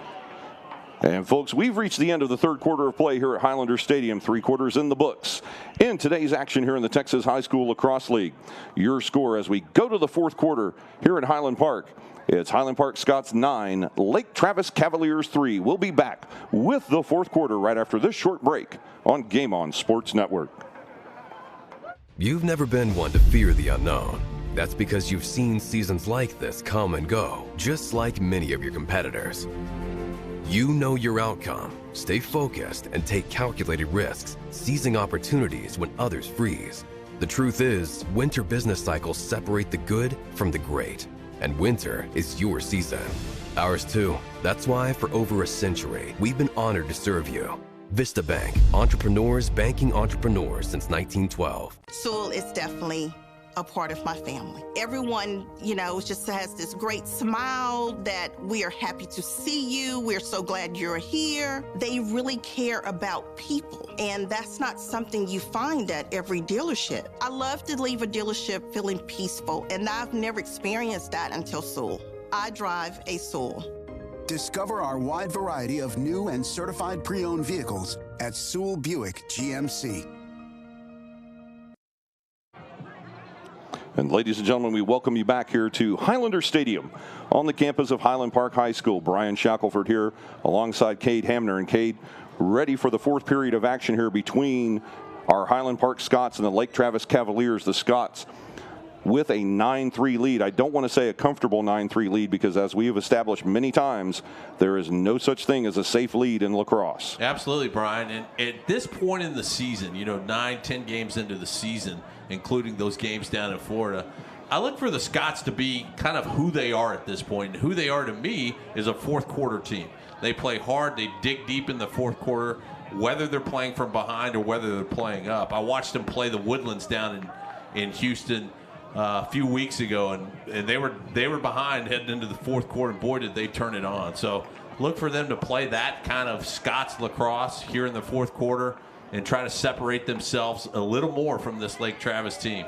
And each team scoring 2 goals in the third period. It was 7-1, the score at the end of the second quarter at halftime, and now 9-3 as we start the fourth quarter. A face-off win for Frank Musa as Highland Park will shoot to your left here as you watch on your tablet, smartphone, or computing device, but an unforced error there out of bounds will give Lake Travis possession. And the Cavaliers will go to work with 15 seconds gone in our fourth quarter. And what an aggressive move there by Ben Abel, getting out in front of the attacker. If he misses that, then it's a wide open shot for a goal for Jagger Davis. Yeah, good move. Lake Travis trying to clear it full field. Ben Abel jumps up. He's got an attackman that he's guarding there. Certainly an aggressive play, but that's why that young man's going to Loyola. He's an aggressive goalie. He comes out, he hits, he covers attackman. He doesn't just stand inside the crease and wait for the ball to come to him. Jim Dixon pointed that out last night in the broadcast we had against Torrey Pines. Is you don't normally see a goalie with the athleticism that Ben Abel has. I mean, I think he just chooses to play goalie. If he wanted to, he could play one of several other positions on this field. But I think goalie is most suited to him, and that's why he has the ability to come out and guard and get away from that crease and make fantastic plays away from the net. Yeah, he stood on his head right there, and one goes off the pipe and bounces out of bounds. But I've seen Ben Abel as a young man. He was a little chunkier than he is now. He's really stretched out and grown into just a big, strapping kid. His father is a pediatrician here in town, and I've known Ben for a long time, and he has grown into a fine young man, an athletic, aggressive kid too. And definitely a credit to Loyola, where he will be attending next year and playing college lacrosse in 2024. And now Highland Park back on the job here with less than 10.5 to play in the match. As up top, it's number 21, Paxton Smith. Now we still see the same lines here, Kate, as we've seen in the beginning of the game. So Coach Pressler not going to the bench just yet with 10 minutes to play in the match and a 6-goal lead for the Scots. Yeah, he's staying with this. Did that go in? Yeah, it did. Zilke. And that's another goal for Highland Park as Duncan Zilke, with the second hat trick of the afternoon. He goes 5-hole on the goalie, Julian Garcia. And folks, your score now with just over 10 minutes remaining in the match here at Highlander Stadium. It's double digits for your Scots. Highland Park 10, Lake Travis Cavaliers 3. But back to what I was saying before that goal by Zilke, as you alluded to, Pressler happy to stay with his first and second strong line middies here. Maybe the third line getting a rotation every third or fourth line change. And they're going to stay on top of them here for at least the next 5 minutes. Well, we had mentioned that earlier, is that we may have an opportunity to get some players some work in this afternoon that don't normally see abundant time here on the turf, but perhaps not quite that time yet in this match at Highlander Stadium. We say that, and Bennett Moss comes in for the faceoff. And just as we say that, Bennett Moss scrambling for the faceoff, still a loose ground ball. And that's going to be kicked out of bounds by Lake Travis. Yeah, Bennett Moss, it's good to see him come in. He's the junior. He'll have the reins next year as Frank heads off to Quinnipiac. So it's good to see. You see how important that face-off specialist here. So it's good to get Moss some reps. Indeed, he had a couple of, at least one rep last night on the face-off when Musa was sitting in the penalty box for a penalty. So not exactly when you want to call on your second Fogo specialist, but as you said before, Fogo specialist is one of those, like goalie, that's one of those positions in lacrosse where you need to be ready on a moment's notice. Yeah, and they, Coach Presser likes those guys to be contributors. They're not just straight off the field. He wants them to be able to come down, dish the pass, stay in if needed, make the move and make the cut just like any of his other midfielders. And now working on here on the near side, number 23, Jack McCallum, being marked by Caden Bender, number 2 for the Cavaliers. McCallum angling for a shot. Instead, he'll go across to Brian Rapp. Rapp working in X with Parker Addison. As Addison now comes out goal line extended on the near side. The shot clock down to 23 as we play lacrosse with 9 minutes remaining in the match. On the far side, that's McCallum once again slips on the turf. Looking for a shot. Shot clock down to 12. He gets the ball in, and that is a goal up front. Number 20, Harris Sands, and that pass was so quick, Kate, I didn't even see it. Yeah. So you've got to give credit there to McCallum for a wicked pass to Sands for a goal from point-blank range. Yeah, Sands is a right-hander, but that pass from McCallum came to his left shoulder. Sands didn't switch hands, reached across, stayed in a right-handed position, but reached across his body and then just made the quick 1-2 shot from his off-handed right side. And with the goal by Sands, the score now with 8:40 remaining in the fourth quarter. Highland Park Scots 11, Lake Travis Cavaliers 3. Another face-off win, this time for Bennett Moss and the Scots. The ball loose. A ground ball fight on the far sideline. The official right there to make the call as the ball goes out of bounds. It will be possession awarded to Lake Travis as they have the ball with 8:22 remaining in regulation and a fresh 80 on the shot clock for the Cavaliers. Yeah, Cavaliers, not ready to concede this game, at least not ready to concede the scoring. They're going to continue to run their offense, try to set up inside, get some movement off the crease, and see if they can pop a few more in. And working from behind the net and next, Nico Triant being marked there by the long stick midi Ben Boyer. His pass back toward midfield, scooped up by Thomas Meigs. Yeah, Ben Boyer, good check there, little chin music, getting a little high on that attackman down there for Lake Travis. But it was effective, and they kicked the ball back outside to reset. And following a brief whistle to remove an extraneous ball from the playing surface, we're back in action here as 45 on the shot clock for the Cavaliers. But the Highland Park defense keeping them well away from goal as Blake Morton working up top with Landon Phillips. Now on the far side, Caleb Grieswell will take the ball back into X with number 17, Jagger Davis. And as you've been mentioning all afternoon long, Kate, an outstanding ride here by Highland Park this afternoon. There is somebody in a Cavalier's face every time they're in possession of the ball. That's right. 22, Harrison Wheeler, the sophomore defender. Good to see the sophomores getting involved down on the defense as Coach Pressler selectively going a little bit down the bench now. And a ground ball there, still loose at midfield. Blake Morton dispossessed right into the cross of number 16, Landon Phillips. So sometimes it's better to be lucky than good as Phillips maintains possession and gets a fresh shot clock for Lake Travis. Less than 7 to play now in regulation as Nico Triant working on the far side against Benton Owens. Yeah, Lake Travis slowing the pace a little bit. Again, maybe conceding the game, but want to keep those possessions away from Highland Park. And Landon Phillips with a shot from distance. Lake Travis will bring the ball back in. Goal line extended. Jagger Davis will go back into X. Marked there by Keller Holmes. Yeah, we talked about it before. Every 80 seconds that Lake Travis can come down here and hold the ball for most of the possession, that's time off the clock for the Highland Park Scots as far as their offensive possessions are concerned. And as we approach the midway point of this fourth quarter, the clock quickly becoming the 12th man that Lake Travis will have to face this afternoon. That shot by Morton right off the corner of the post where the post and the crossbar meet. Good shot. 90-mile-an-hour shot by Morton there. Indeed. It just didn't quite find its way into the net, bouncing off the intersection of the pipe and the crossbar.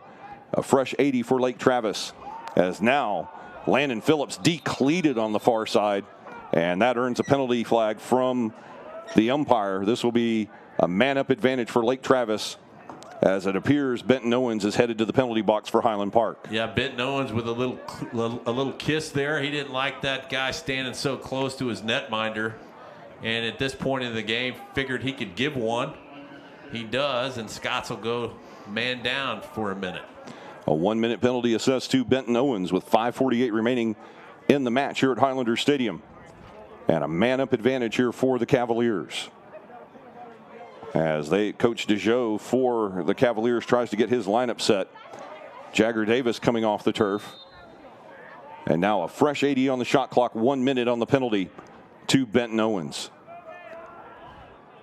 They work a little deliberate up top here with Phillips coming to the near side to Treant. And now cycling back up top, that's number 23, James Graver. And you would think that there would be a little more alacrity here, Kate, as they want to get a shot off. Morton shot wide and over the top of the goal, because they're 8 goals down with 5 minutes to play. You think they would need to make a shot here quickly. Yeah, again, that kind of goes back to, I don't know if being down 8 goals has something to do with it. You got to figure it might. I think content, again, keep the ball out of the stick of those Highland Park offensive players and kill as much time as you can on the clock, and try to make the game look somewhat respectable and not let Highland Park put any more points on. And we have timeout on the field with 5:26 remaining here in the fourth quarter. We'll step aside. Back in a moment with the conclusion of this afternoon's game on Game On Sports Network. Time to make your move, Scotts, and we know you will, because tradition never graduates. Vista Bank. Entrepreneurs banking entrepreneurs since 1912. I'll sit down, have a cup of cappuccino, a cookie, read a book. When the car is ready, they come get me. It's a great way to start a Saturday. Discover our wide variety of new and L-certified vehicles at our Dallas and Fort Worth Sewell Lexus locations. And folks, we welcome you back here to Highlander Stadium. Kate Hamner and Brian Shackelford bringing you the conclusion of today's match here in the Texas High School Lacrosse League. And we're in the middle here, Kate, of a man-up situation for Lake Travis. Highland Park with the lead, 11-3, 5:26 to play in the fourth. But the Cavaliers with an opportunity here to score a goal and close this back down to a 7-goal lead with just over 5 minutes to play. Yeah, Brian, beautiful afternoon to be out. I like to play golf. I'm not much of a golfer, and I didn't have 4 hours to spend. So, hour 45, 2 hours here at Highlander Stadium in the mid-60s. Pretty nice. Well, we've gotten a little more sun here on the turf, 75 here on the turf at Highland Park, as the Scotts now back in possession with 5 minutes to play. And I agree with you, Kay, this would be a perfect day to be out on the links, and I'm basically in the same boat with you. I can't say that I play golf. Once I break 100, I'll say that. So what I say is I play at golf. Still trying to get below that century mark, but we keep on trying. And might be some time to get out there this afternoon after the conclusion of this match, but we still have 5 more minutes here at Highlander Stadium on just a beautiful Saturday afternoon to open up April in Texas High School Lacrosse. We've got another penalty flag here being assessed. And nice to get the sun on a Saturday. It looks like the rain is coming midweek, so fine when it rains when I'm in the office, but I prefer my Saturdays look like this. Indeed. And now a rare 2-man advantage for Lake Travis, as it appears not only Benton Owens still in the penalty box for 22 seconds, and he'll be joined now by Harris Sands. So this now a rare 2-man advantage for the Cavaliers. And you would think with 5 minutes to play here in the fourth, Coach DeJoe and his squad need to put a tally on the board with a 2-man advantage. Well, I say that. Sands comes back out of the penalty box. Really not sure what's going on here. Yeah, I missed that too, Brian. I'm not sure what it was. I thought at first it was a penalty call that was going to put a 2-man advantage, but instead we still play 1 man up for Lake Travis for another 12 seconds. As Quinn Gordon is content to rag out the remainder of this penalty with 4:45 remaining in the fourth. And the Scots with an 8-goal lead. Both teams now back at full strength as Dalton Harris will come on to replace Benton Owens. Working in X, Parker Addison looking up front, shot just wide by Paxton Smith. Smith wide open coming in the lane on the far side, and Addison saw him.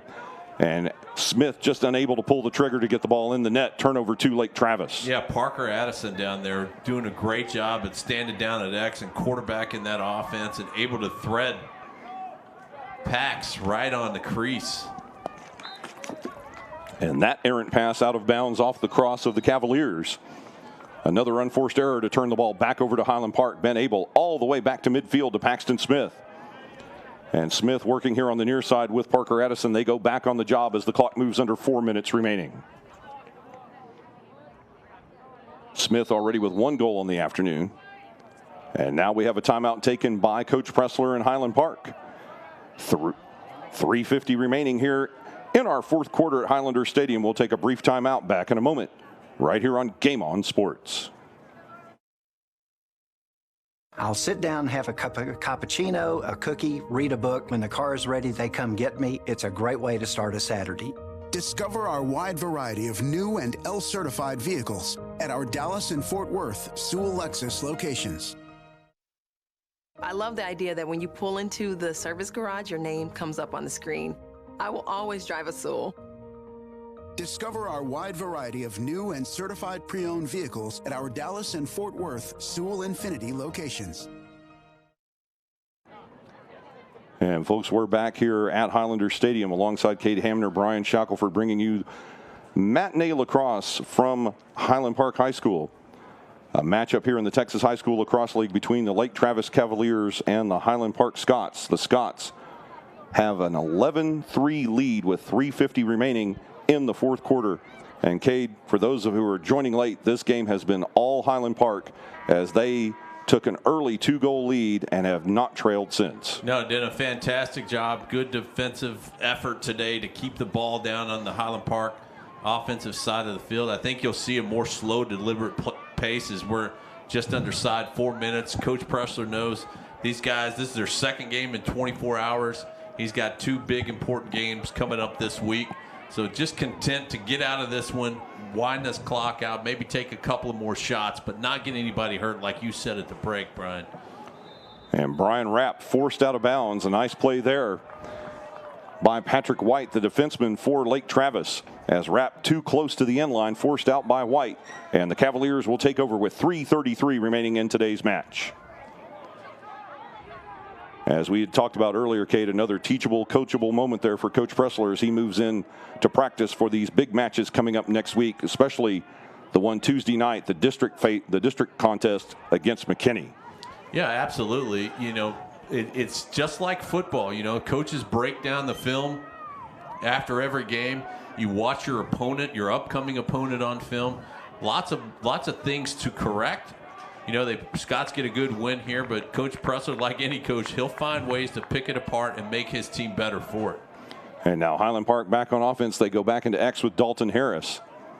As it appears, perhaps the day is done for Parker Addison and Paxton Smith. The captain, Wesley Iverson, still on the turf. No, Addison still out there. Oh, pardon me. No, that's number 9 now, Spencer Moss, on the turf with 2:35 remaining. And Highland Park down to 35 on the shot clock. Up top, that's Colin Hale being marked by number 45, Aiden Petit. Hale diving in, looking for a shot. It's not there. He'll go back in X to Dalton Harris. The ball knocked loose.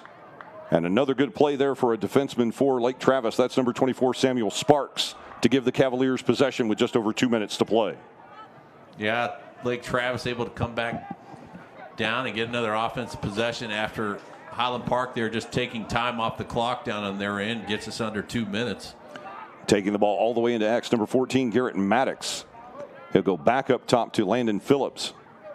Oh, pardon me, no, that's number 18, Luke Baird, for the Cavaliers as we approach 100 seconds remaining in today's match here at Highlander Stadium, and 45 on the shot clock for Lake Travis.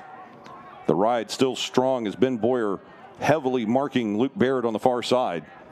And even though the offense seems to have slowed down a little bit, the defense is definitely not taking a break here this afternoon in the waning stages of this contest.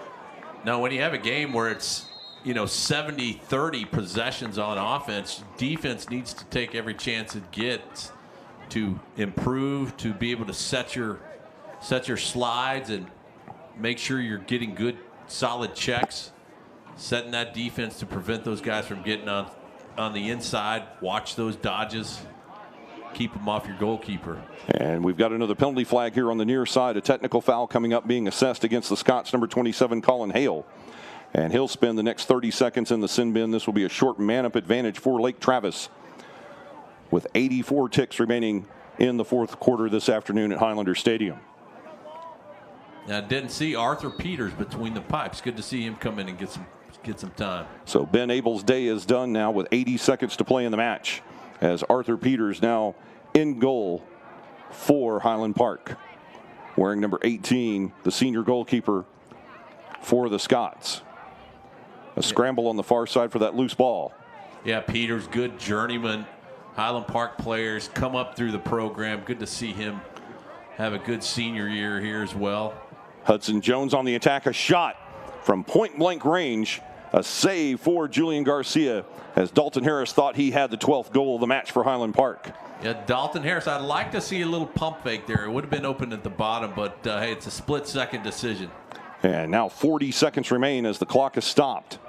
And a timeout taken by Coach DeJoe and the Lake Travis Cavaliers. We'll step aside for our final timeout during regulation play. We'll be back in just a moment.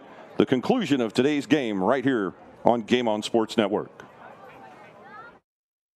Sewell is definitely a part of my family. Everyone, just has this great smile that we are happy to see you. We're so glad you're here. They really care about people, and that's not something you find at every dealership. I love to leave a dealership feeling peaceful, and I've never experienced that until Sewell. I drive a Sewell.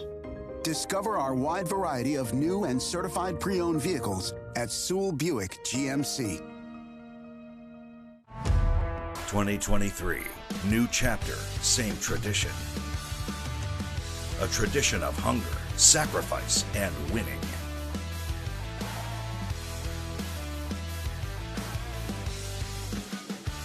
Time to make your move, Scots, and we know you will, because tradition never graduates.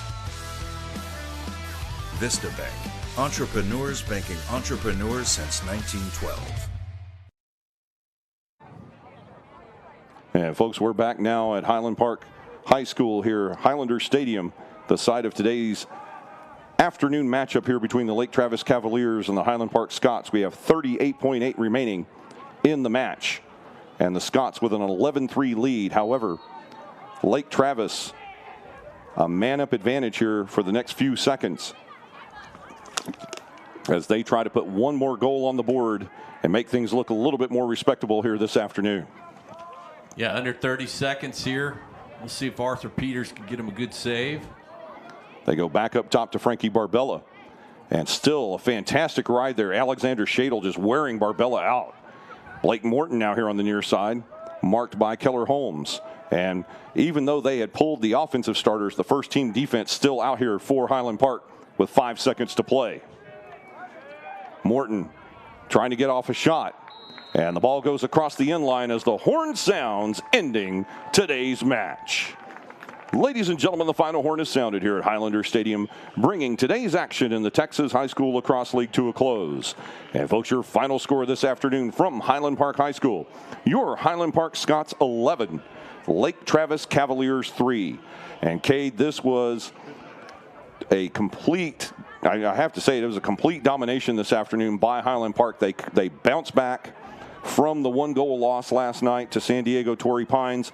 Obviously, that loss really not digging in deep. I mean, they were able to forget and move on, as you're supposed to with a loss like that. And they come out here this afternoon with a dominant performance against an in-state opponent in Lake Travis and take the 11-3 win here this afternoon in preparation for a big district match coming up Tuesday evening with McKinney. Yeah, we talked anecdotally about playing golf, Brian, but Lacrosse is the same way. In Highland Park, Coach Pressler had his Highland Park Scots with a short memory last night. Get rid of that loss against Torrey Pines. Get iced up like we heard Zilke had to have last night.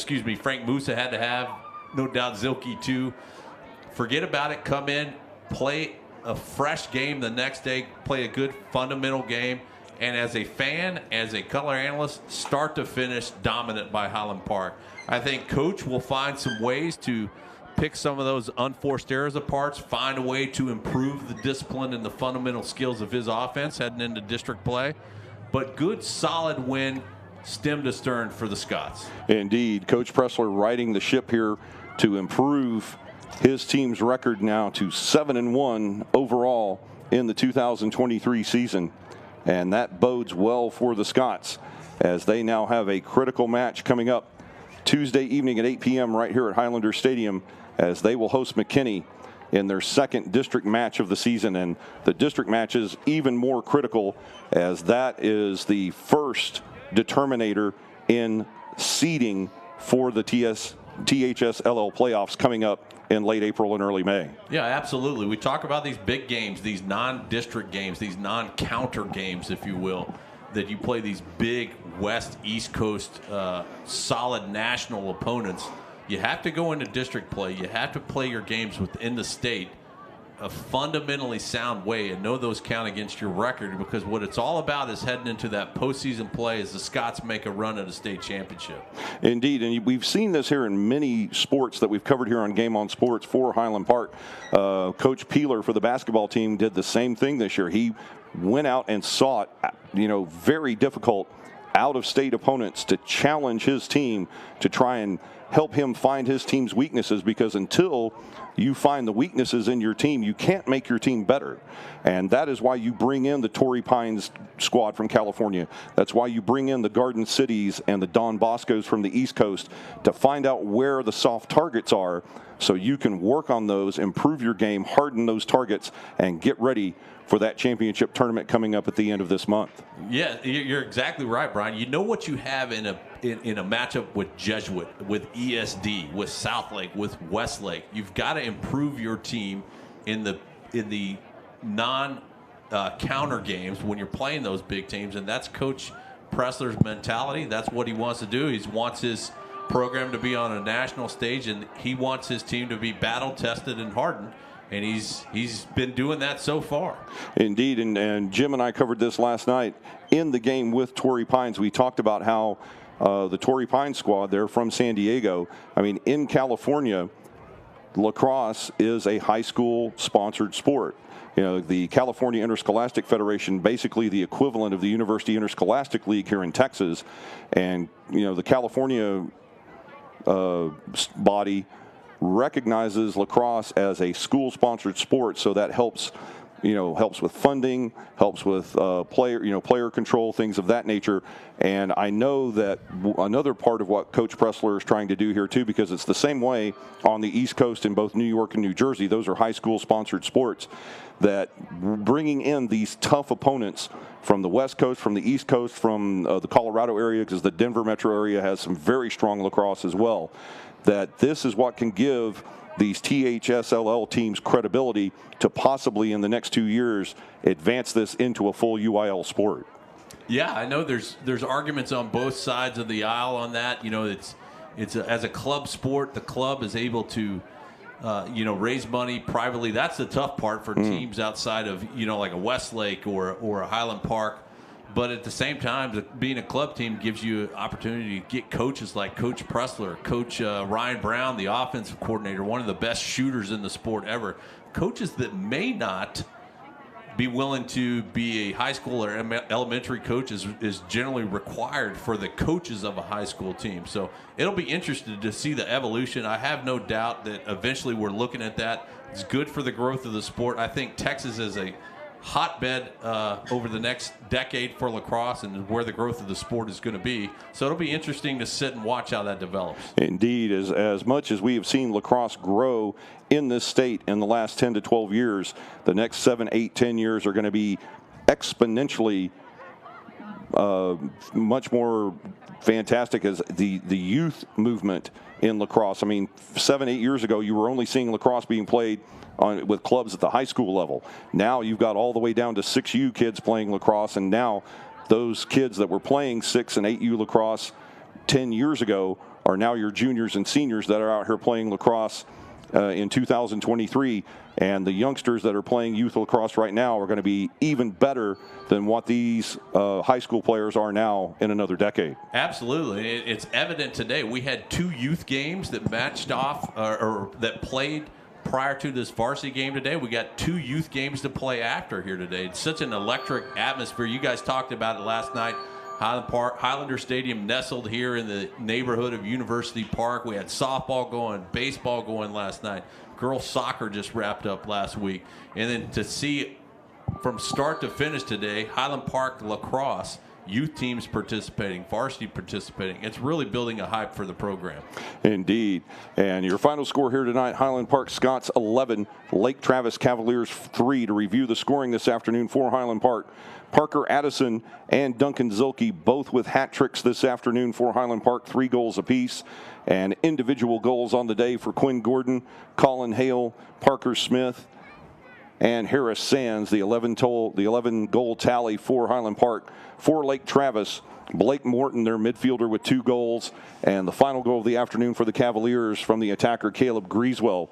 And the fact that they were able to hold, the Highland Park Scots were able to hold the defending Class A state champions to just 3 goals on the afternoon is a statement as to what Coach Pressler and the entire coaching staff, especially on defense. You've got to really give the defense credit today to hold Lake Travis to only 3 goals. It's a big credit as to what they have done in Pressler's first year here at Highland Park. Absolutely. Win the games you're supposed to win. If you're playing an opponent that's new to your division, you should win that game.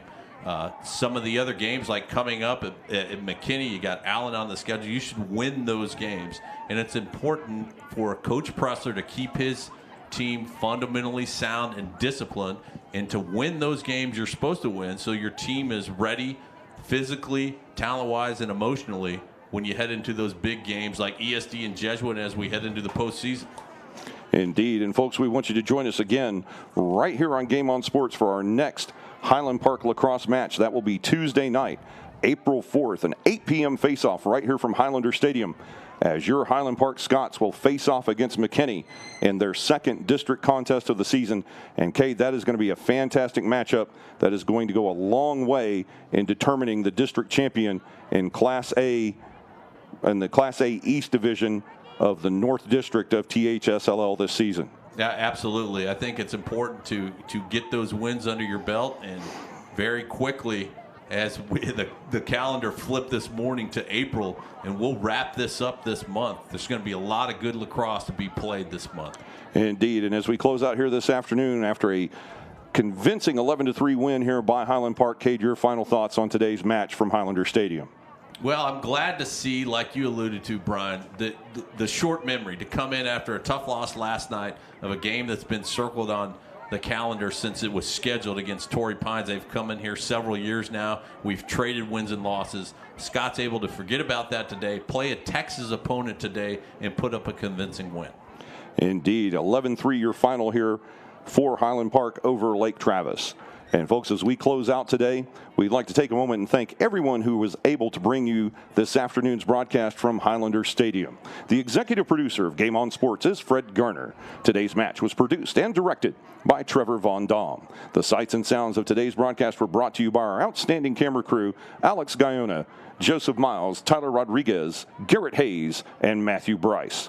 Also, a special thanks to our administrators back at the home office, Lisa Carrillo and Sarah Beasley.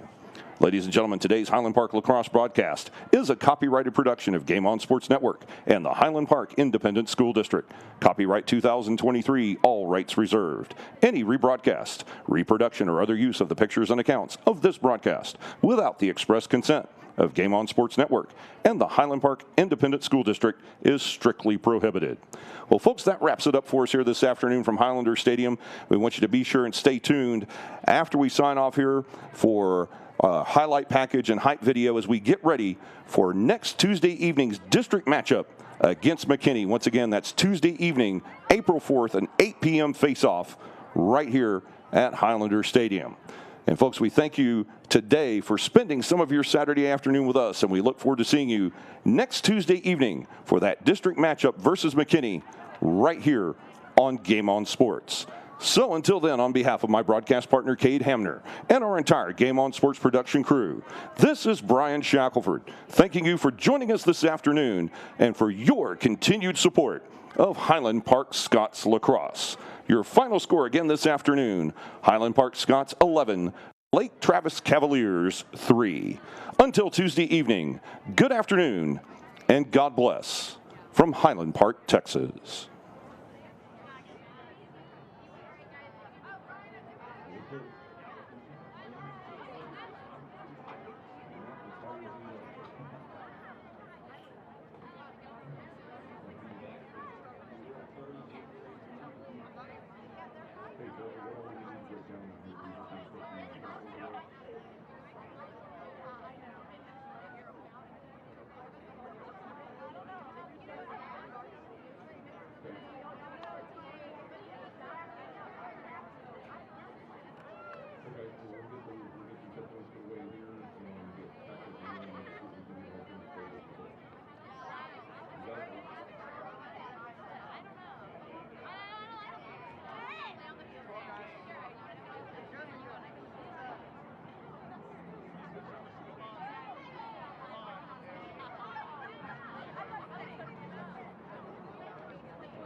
You've never been one to fear the unknown.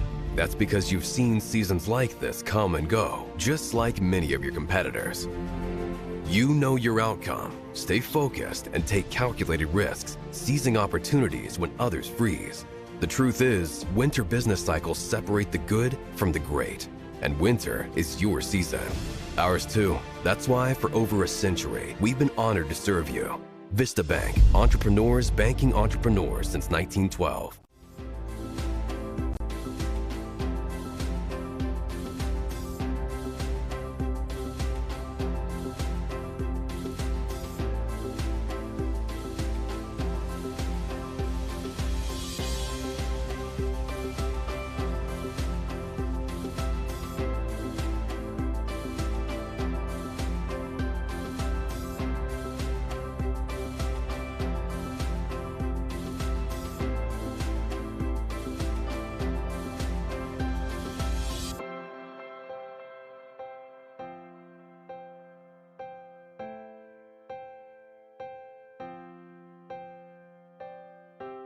We've done both, new and pre-owned. It's the same experience. It's everything's the same. They make it too easy to even think about going anywhere else.